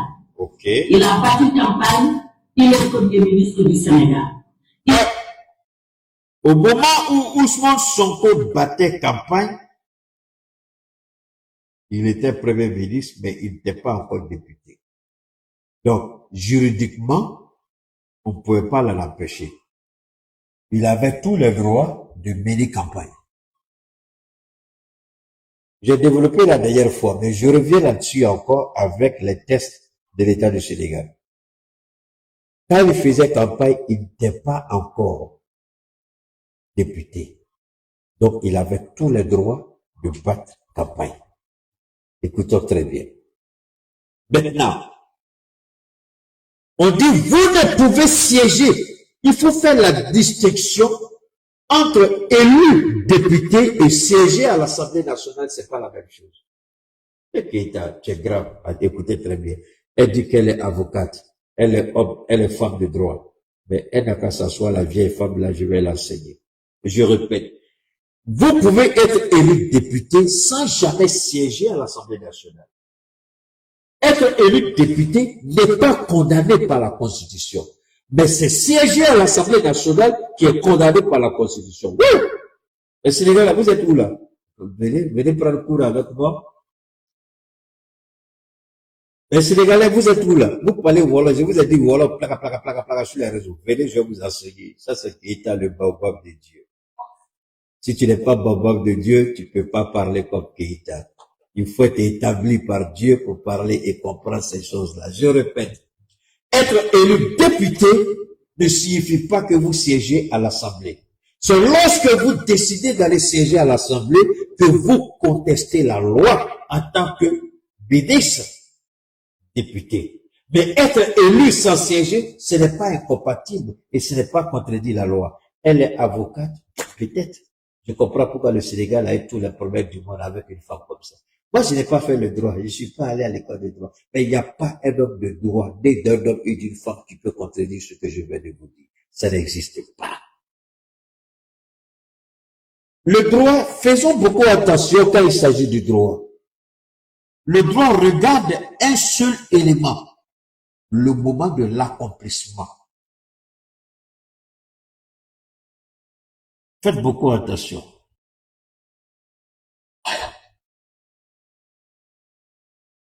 Dans ma seconde, je lis un truc rapide. Hein? Voilà, c'est qui ça la même là? C'est quoi là? Bon, il y a un gars là, 1600, voilà, 1671, je ne sais pas de quoi tu parles. Donc, je ne fais jamais de hors sujet. Ce que tu parles n'a rien à voir avec mon sujet. Donc, je répète, le fait d'être élu député, c'est un statut. Mais vous n'avez pas encore commencé votre fonction. Vous n'avez pas encore commencé à légiférer. Dès l'instant où vous commencez à légiférer, en tant que ministre, ça pose un problème.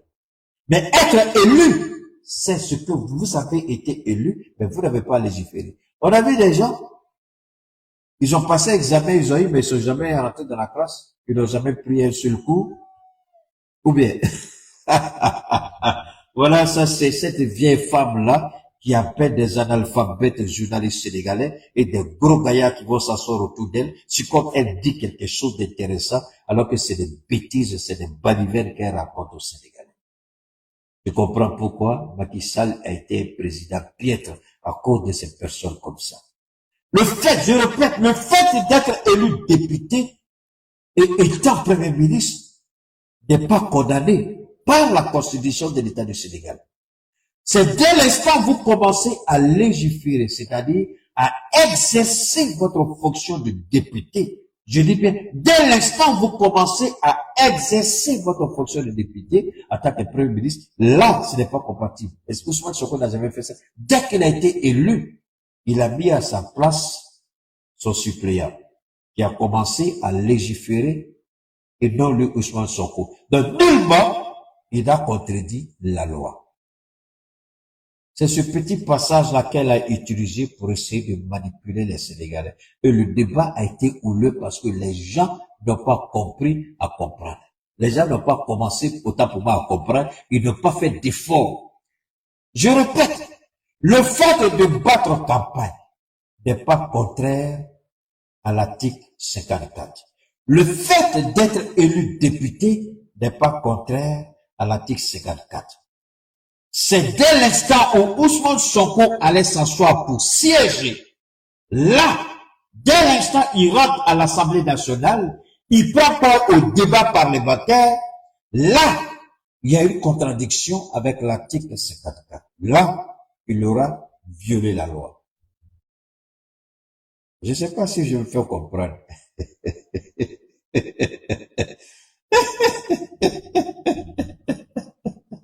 Et alors, on continue de... A été élu, il est toujours premier ministre du Sénégal.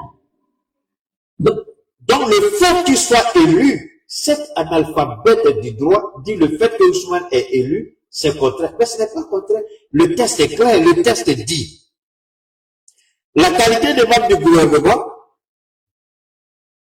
voilà. La qualité de membre du gouvernement est incompatible avec un parlementaire. La qualité de membre du gouvernement, un parlementaire. Vous êtes élu parlementaire, c'est pas ça? Mais la fonction de parlementaire, vous pouvez être élu et sans jamais participer au débat. Votre suppléant peut jouer à votre place. C'est pourquoi il y a le principe de suppléant. Si la question du suppléant n'était pas, et dire que celui qui est élu automatiquement est en exercice, là c'est autre chose. Mais le fait d'être élu, attendez, je vais rendre les choses plus simples. Quand le président de la République est élu, il prête serment. Tant qu'il n'est pas prêté serment, il est président élu. Est-ce que vous commencez à comprendre? Je répète. Quand le président de la République est élu, il est élu président de la République. Mais il n'est pas encore président de la République.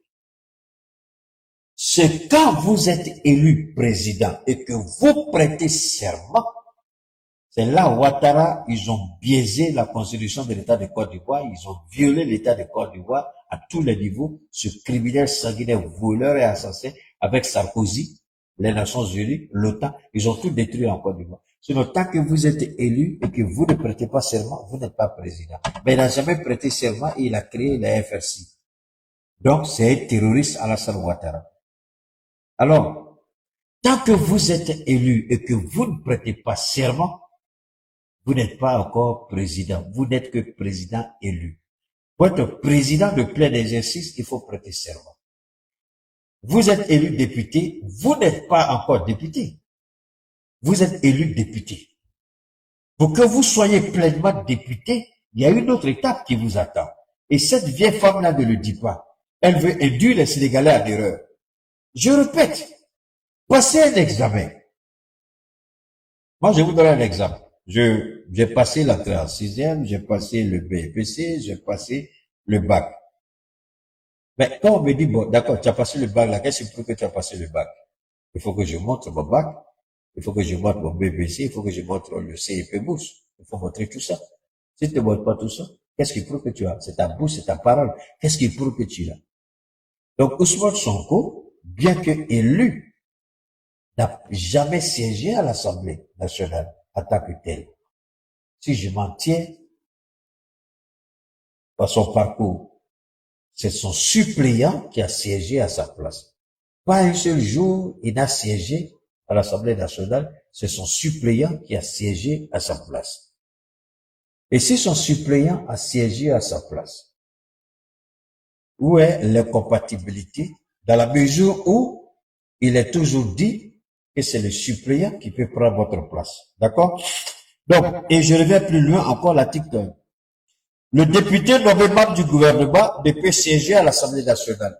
Voilà, le deuxième article de loi de la Constitution permet de mieux comprendre quand on vous manipule et on veut manipuler tout le monde. On dit le député. Donc, vous pouvez être élu député et être nommé. Mais la loi dit, si vous êtes nommé en tant que membre du gouvernement, vous ne pouvez plus siéger à l'Assemblée nationale. Maintenant, la question elle devient beaucoup plus claire et précise. Donc, pour que vous soyez député, il faut siéger. Vous êtes député élu. Mais pour que vous soyez confirmé dans votre fonction, il faut siéger. Vous ne siégez pas, vous êtes un député élu. Parce que l'article suivant clarifie tout. Même si vous êtes un député et nommé dans le gouvernement, vous ne pouvez plus dès l'instant où vous êtes nommé, vous ne pouvez plus siéger. Alors, cela renforce encore. Vous dites que même le député, alors, question. Si on s'en tient à ce qu'elle dit, cette vieille femme-là, si on s'en tient à ce qu'elle dit. Sur la base de l'article 54 de la Constitution, il ne peut pas être Premier ministre et député. Voilà, c'est là, elle a tout faux pour une personne qui est supposée être ministre des Affaires étrangères du Sénégal. Si on s'en tient à ce qu'elle dit, ça veut dire que on ne peut jamais choisir un député pour être ministre. Je ne sais pas si vous comprenez ce que je dis. Si on s'en tient à ce que cette femme a nul d'esprit, nul de connaissance, ça veut dire qu'aucun député ne peut être choisi pour être ministre. Alors que la Constitution ne dit pas, parce que la Constitution aurait dû être claire. Aucun député ne peut être choisi. Mais la Constitution dit, si vous êtes choisi en tant que député, vous ne pouvez plus siéger. Donc, on peut choisir un député et son suppléant va continuer son travail. Même s'il a déjà siégé à l'Assemblée nationale. Parce que si vous vous limitez à des débats d'émotion, vous n'allez rien comprendre dedans. elle a emballé le Sénégal zéro. Ils ont créé un faux débat au Sénégal pour zéro. Ça ne tient même pas la route. Pour être d'accord avec elle, je le répète une dernière fois, il aurait fallu qu'on dise aucun député ne peut être choisi pour être ministre ou bien pour participer. Si l'article disait aucun député en fonction ne peut être choisi, là, cela allait renforcer sa position. Mais on dit, si vous êtes choisi à votre qualité de député, quelqu'un d'autre doit siéger à votre place et vous allez pour être ministre. Donc, dès que vous finissez votre fonction de ministre et que votre mandat est en cours, vous revenez prendre votre place. Est-ce qu'il est dit encore dans la Constitution sénégalaise que le député qui a siégé déjà à l'Assemblée nationale, qui a été choisi comme ministre ou premier ministre, et puis son suppléant à sa place, dès qu'il n'est plus ministre ou premier ministre, est-ce que la Constitution dit qu'il ne peut plus revenir prendre sa place? C'est là que vous voyez que la vieille femme, là, c'est une menteuse et une manipulatrice. Mais la Constitution vous donne le droit. Si vous allez être premier ministre ou ministre, et que vous ne l'êtes plus, votre suppléant siège à l'Assemblée nationale, dès que votre fonction de ministre ou de premier ministre finit, vous revenez prendre votre place à l'Assemblée nationale. Le Sénégal est clair là-dessus. Mais maintenant, elle piaille pourquoi? Elle gueule pourquoi? Alors, vous remerciez Dieu quand il vous donne ça. Moi, je suis pas l'effet de droit, mais c'est le sens commun, c'est le bon sens. Donc, quand vous lisez, il n'est jamais dit nulle part, aucun député élu ne peut être membre du gouvernement. Ça n'a jamais été dit dans la Constitution. La Constitution ne dit jamais, si vous êtes député et que vous êtes choisi pour être ministre ou premier ministre, et que votre suppléant est à votre place à l'Assemblée nationale, vous ne pouvez plus revenir occuper votre place. Ça n'a jamais dit ça. Donc, vous pouvez revenir chaque fois prendre votre place. Alors, où est le problème avec Ousmane Sonko? Où est le problème? Et alors, voilà, elle crie, elle gueule, elle piaille, alors qu'elle n'a même pas la vérité, elle n'est même pas dans le droit, elle n'est même pas dans la compréhension. C'est ton pays, moi c'est pas mon pays. Comment je peux comprendre ta constitution mieux que toi-même? Ils sont en train de manipuler les Sénégalais, ils sont en train de mentir aux Sénégalais. Ousmane Sonko peut pas. Mais Ousmane Sonko, moi je suis heureux qu'il soit devenu président de l'Assemblée nationale, parce que Ousmane Sonko allait être arrêté par Diomaye Faye. Diomaye Faye, comme je vous l'ai dit, n'a pas vu venir le coup d'Ousmane Sonko. Ousmane Sonko, dans le cas de Diomaye, a été géré. Président, Ousmane Sonko a commencé à se concentrer maintenant sur la nomination de qui sera le prochain président de l'Assemblée nationale. Parce qu'il ne devait pas rater là-bas. Il a travaillé dur et il a fait appel à quelqu'un de confiant, quelqu'un de confiance, quelqu'un à qui il a une entière confiance, quelqu'un de loyal, pas à l'homme Ousmane Sonko, mais au parti. Quelqu'un qui n'a pas oublié, qui ne peut pas trahir ses origines politiques, je veux dire. Donc, il a choisi quelqu'un qui allait écouter et qui serait prêt à défendre les intérêts de Pastef. Et ce monsieur, Ousmane Sonko, l'a choisi pour être le président de l'Assemblée nationale. Parce que Ousmane Sonko et lui ont eu un débat très enrichissant. À l'intérieur du Pastef, beaucoup avaient dit à Ousmane Sonko, tu ne connais pas Diomaye, il est mauvais, il est dangereux, il va te trahir. Mais beaucoup ignoraient que Ousmane Sonko avait déjà un coup d'avance sur Diomaye Faye, il avait déjà choisi le président de l'Assemblée nationale. Et Ousmane Sonko, d'ailleurs, le poste de premier ministre, il le savait, c'était un poste comme ça. Il savait très bien que ce poste-là n'allait pas lui permettre d'atteindre ses objectifs. Selon Ousmane Sonko, tout de suite, pour garder son statut d'homme fort, Ousmane Sonko allait refuser d'être premier ministre et aller directement à l'Assemblée nationale. Mais s'il allait directement à l'Assemblée nationale, les dossiers dont il a parlé, les dossiers dont il a connaissance, il n'allait jamais avoir connaissance de ces dossiers. Souvent, vous êtes pressé et Dieu vous fait passer par des chemins, par des moments difficiles.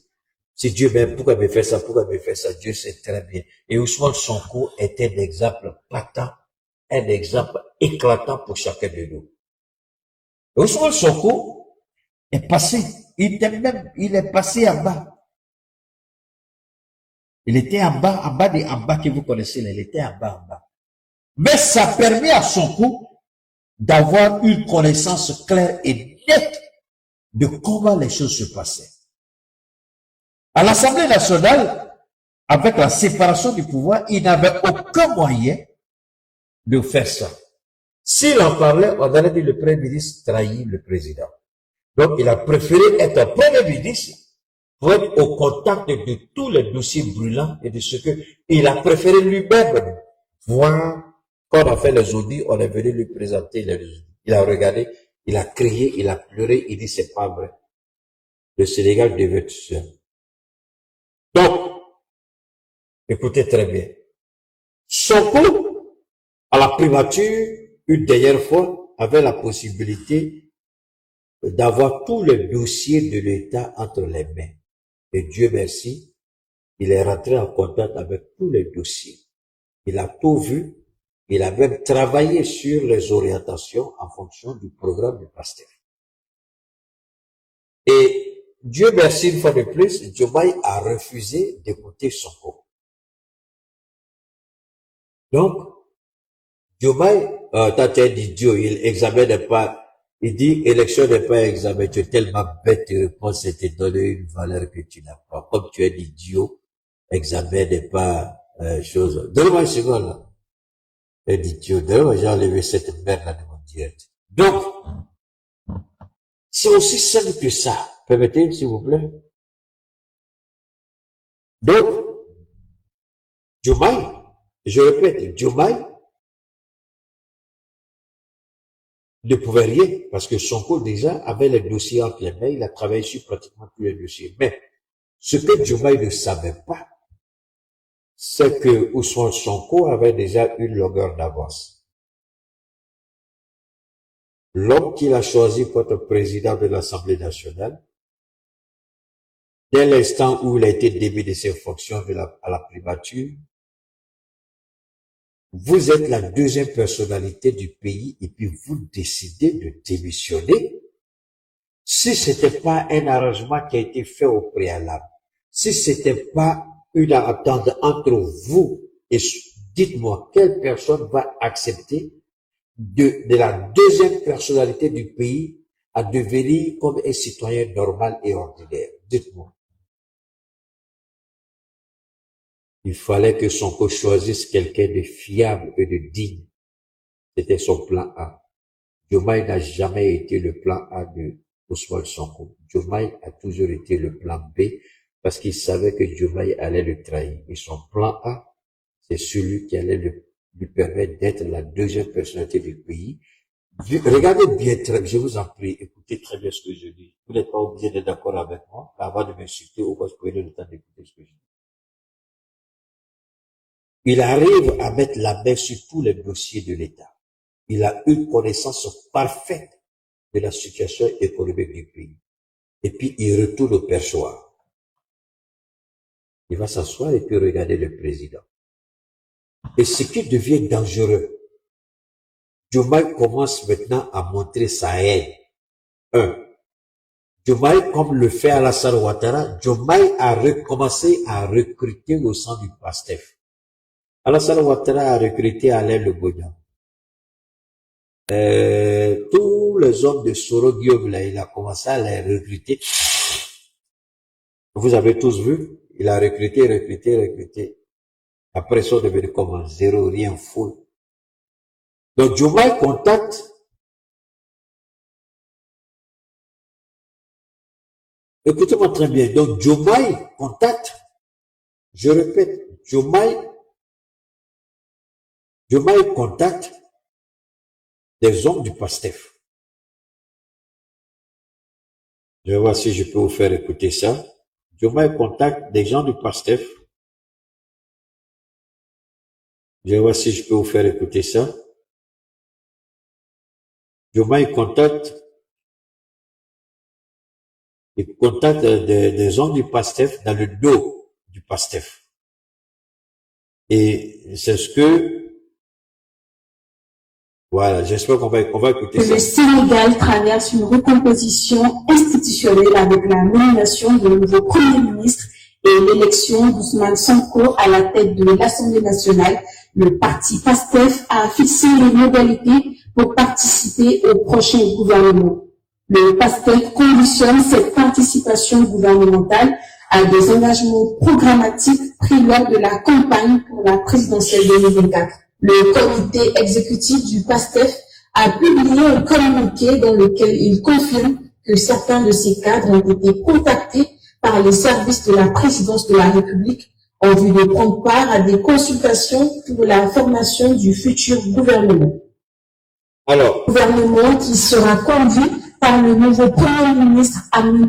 alors, au lieu d'adresser une correspondance au secrétariat général du PASTEF, leur demandant de choisir quelques personnes pour des consultations, non, ils passent dans le dos. Mais n'oubliez pas une chose, je voudrais que les Sénégalais comprennent ça très bien.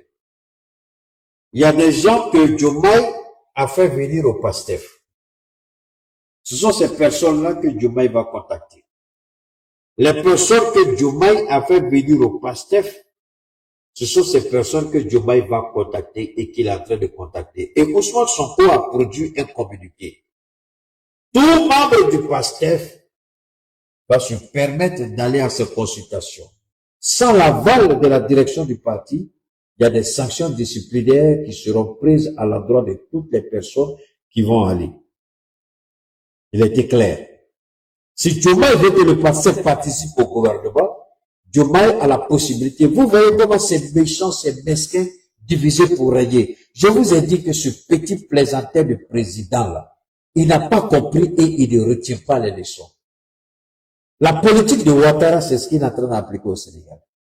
La politique de Macron, c'est ce qu'il est en train d'appliquer au Sénégal. On a vu Macron et Ouattara essayer de décrocher telle ou telle personne dans des organisations politiques sans passer par la direction de ces partis-là. Ça, c'est une insulte. Et les gens ont dit tout de suite que, attention, on a été contacté par la présidence. Mais pourquoi Diomaye fait ça? S'il veut qu'il décide qu'aucun membre ou aucun, je sais pas quoi, de PASTEF, s'il ne veut personne du PASTEF, il n'a qu'à constituer son gouvernement. Sans le PASTEF, c'est fini. Il va assumer les conséquences et tout ce qu'il va avec. Maintenant, il va pousser le parti à sanctionner des gens. Le fait de contacter quelqu'un, Ousmane Sonko n'a pas de problème avec. Mais il dit, personne ne dira sans l'aval du parti. Et vous voyez comment c'est mesquin de la part de Bassirou Diomaye Faye, comment c'est rigolo. C'est un petit. Alors, quand c'est le gars qui sort, c'est moi j'ai installé ceci, c'est moi j'étais ceci, c'est moi le PASTEF, c'est moi. Mais et puis tu joues à un jeu aussi bas que ce que tu es en train de faire en ce moment en ta qualité de président. Ça ne t'honore pas. Ça ne t'honore pas. Donc, nous, ce qui est clair, ce que nous disons, nous allons rester fermes dans notre position et c'est vraiment rigolo de voir que le président de la République se livre à un tel jeu. Essayer de recruter dans le dos de PASTEF. Essayer de recruter dans le dos de PASTEF. Pourquoi tu fais ça? Mais si tu es sûr que tu tiens les cartes, si tu es sûr que tu as ton jeu en main, si tu es sûr que tu maîtrises la situation, mais il faut aller affronter directement les responsables du PASTEF. Il faut adresser une correspondance au secrétariat général du parti. Nous sommes en train de mener des consultations, mettez quelques personnes à notre disposition, et puis c'est fini. Soit le secrétaire général va et puis discuter avec vous. Si les orientations correspondent aux orientations du parti, tout de suite, le parti soit va dire on participe, soit on ne participe pas. Mais est-ce que Ousmane Sonko, pas Sonko, mais est-ce que le PASTEF avait besoin de produire ce communiqué? Et ça, c'est une humiliation de la présidence. Le communiqué du PASTEF, le PASTEF a été clair. La présidence du Sénégal est en train de contacter des personnes au sein du PASTEF pour les consultations. Et nous ne sommes pas d'accord avec la méthode. Mais tout ça, Bassirou ne fait que gâter son nom. C'est-à-dire, il va de pire en pire. Je comprends que des gens veulent dire que Bassirou, ils sont d'accord avec Bachirou. Moi, je ne suis pas en train de faire direct pour demander à quelqu'un de phobie Bachirou. Non. Je suis en train de faire mon direct pour dire que Bachirou, je ne dis même pas qu'il a trahi, je dis tout simplement que Bachirou a eu affaire à un dinosaure politique de la trame d'Ousmane Sonko. Bachirou ne connaît que ce qu'il connaît, il ne connaît pas ce qu'il ne connaît pas. En d'autres termes, si Bachirou aujourd'hui a mal au cœur, s'il est très remonté contre Ousmane Sonko, c'est parce qu'il a compris que Ousmane Sonko avait une longueur d'avance sur lui. Ouattara a demandé à Bachirou de faire tout pour que Diomaye soit accusé de quelque chose. Et ça voulait que Sonko soit accusé de quelque chose. Ils étaient prêts à ce que les influenceurs que Macron a recrutés, la presse ivoirienne, la presse française, ils étaient tous prêts à appuyer Diomaye pour qu'il accuse Sonko de quelque chose. Et Sonko est sorti dans le dos de tout le monde. Il s'est fait élire président de l'Assemblée nationale. Et maintenant, Sonko, des choses qu'il avait dites dans le plus grand secret, dans juste certaines intimités avec certains proches, l'attitude de Bachirou, le comportement de Bachirou, comment Bachirou le traitait. Aujourd'hui, toutes ces personnes-là sont invitées sur le plateau au Sénégal et ces personnes sont en train de sortir les informations. Aujourd'hui, sur Bachirou. Vous croyez que la tentative d'arrestation, là, vous croyez que j'ai inventé ça? Non. Non. Ce sont les proches de Sonko. Bachirou était sur le point de l'arrêter. S'il n'était pas, Bachirou a été poussé à faire ça. Qui l'a poussé à Alassane Ouattara? Parce qu'ils se disent que si Sonko reste, en fait, si Sonko n'était pas mis hors d'état de lui, le deuxième mandat était chaotique. Mais là où Bachirou n'a pas compris, quand Sonko l'a choisi, il ne savait pas que Sonko aussi avait la maîtrise, parce que Sonko a fait tout son programme. Pas autour d'un homme. En regardant les institutions, il devait prendre des décisions.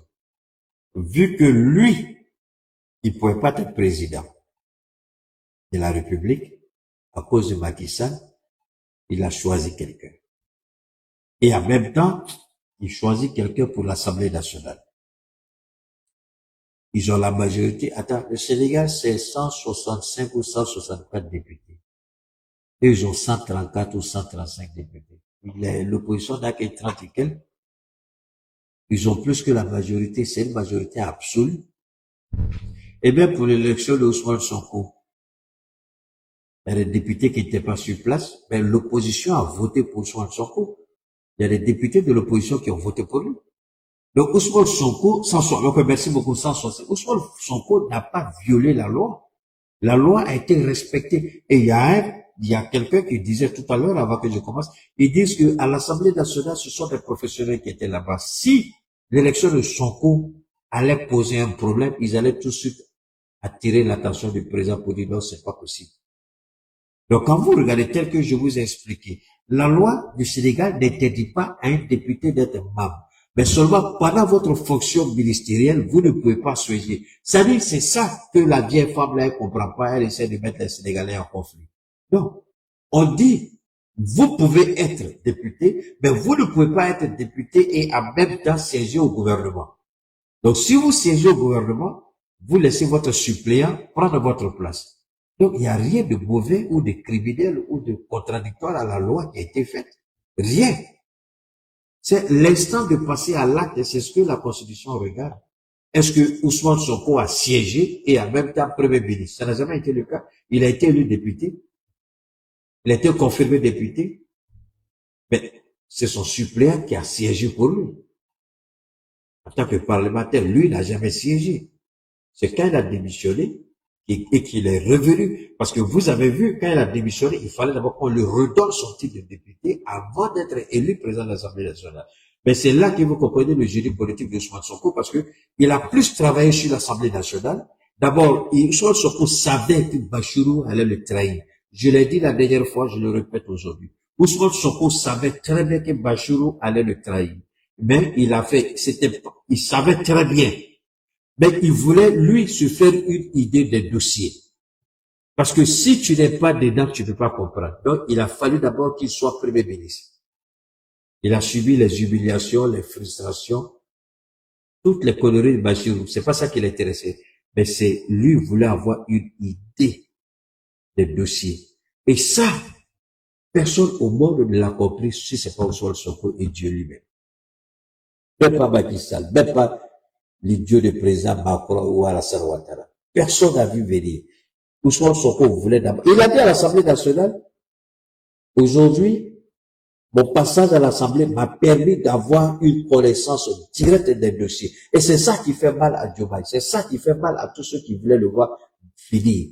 Mais maintenant qu'il a eu une idée nette de ce qu'il a vu et de ce qu'il connaît, il monte au perchoir. Les membres du gouvernement vont le trouver là-bas. Chacun va venir parler. Le Premier ministre va venir parler.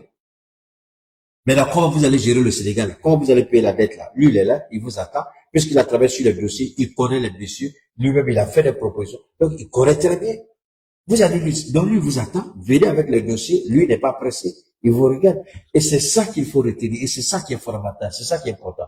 Et Dieu merci qu'il a été élu président. Je vous jure au nom de Dieu, s'il n'était pas élu président, ce que j'ai entendu aujourd'hui, Bachirou allait faire arrêter Ousmane Sonko.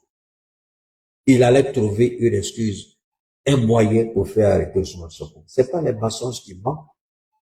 Heureusement, le monsieur, il a fait preuve d'une honnêteté sans pareil. Vous allez à la primature aujourd'hui, vous regardez la gestion de Ousmane Sonko, il n'y a pas un centime qui a disparu. Je répète, vous allez à la primature aujourd'hui, vous faites un audit, il n'y a pas un centime qui a disparu. Il y a des dépenses que Sonko faisait lui-même de sa poche. Il ne permettait même pas que ces dépenses-là soient faites au compte de la primature. Parce que Sonko savait très bien du jour au lendemain, il allait quitter la primature. Et s'il quitte la primature, il veut quitter la primature avec la tête haute. Faites 1000 audits, vous n'allez pas trouver qu'Ousmane Sonko a détourné un centime de la primature. C'est pourquoi il sera avec le peuple. Et maintenant, nous demandons au peuple sénégalais de soutenir Ousmane Sonko jusqu'au bout. Nous demandons au peuple sénégalais d'être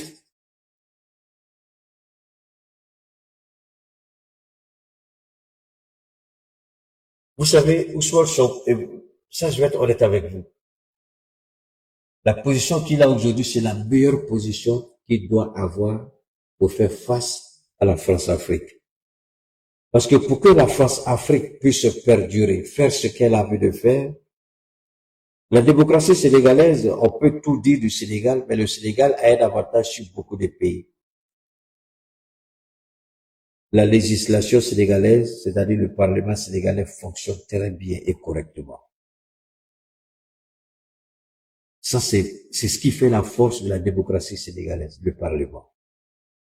Et c'est la première fois. Moi, j'adore quand le Parlement est opposé au pouvoir. Ça permet au peuple d'avoir une gouvernance propre et saine. Mais quand la législation, c'est-à-dire le pouvoir législatif et puis exécutif, si c'est la même chose comme les idiots qu'on voit en Côte d'Ivoire, c'est pas la peine. Aujourd'hui, Sonko, il a été clair, je vais pas transformer l'Assemblée nationale comme un règlement de compte, mais je ne permettrai pas aussi que le peuple sénégalais paye pour la gabegie du pouvoir.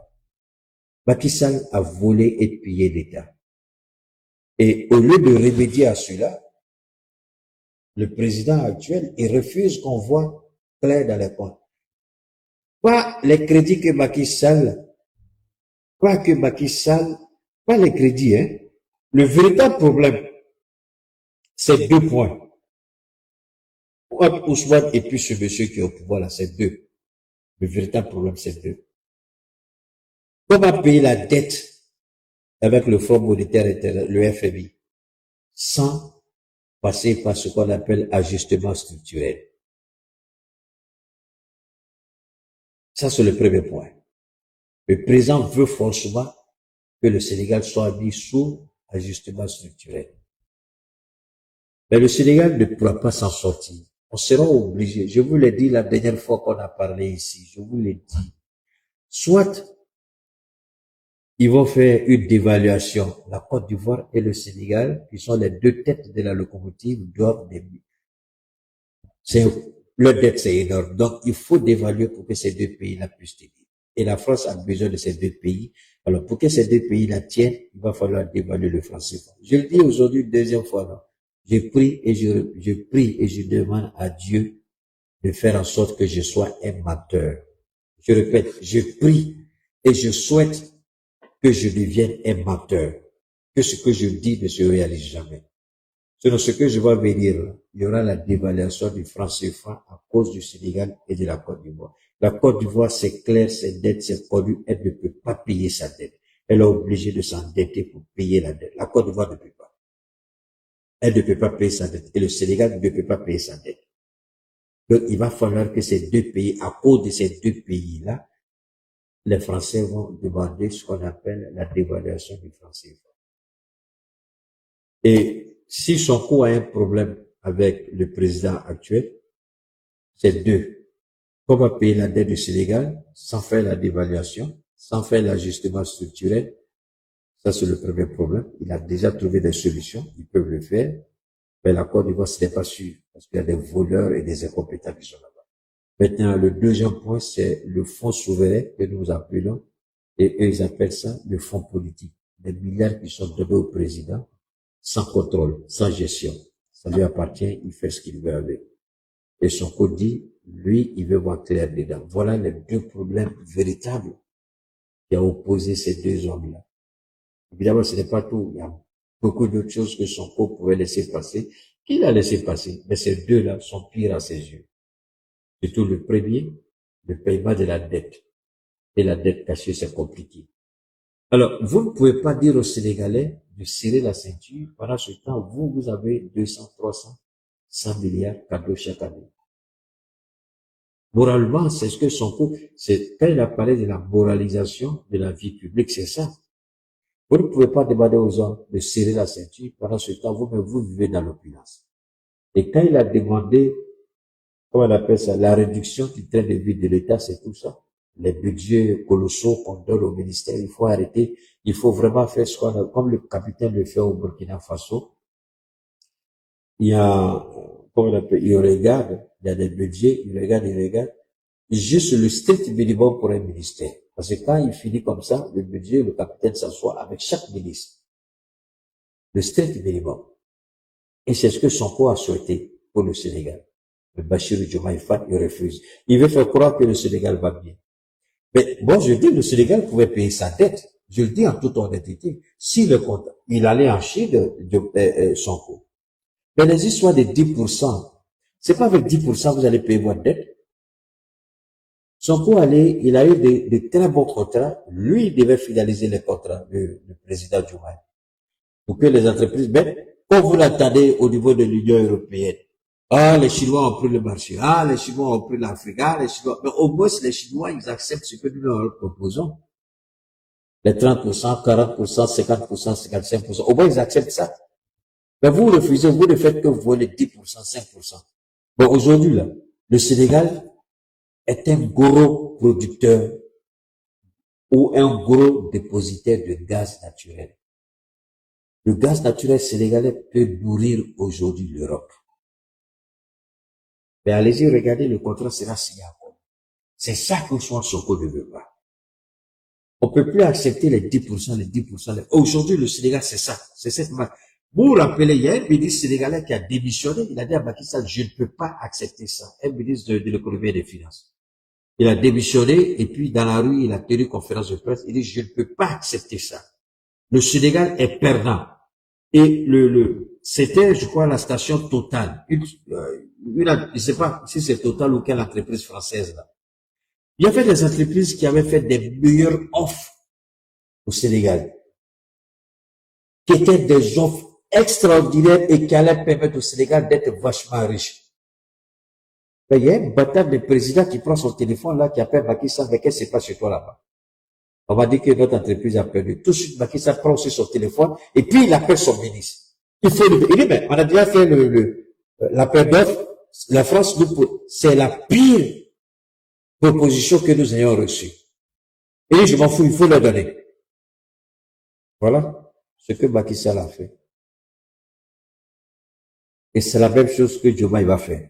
Il s'en fout des meilleures offres.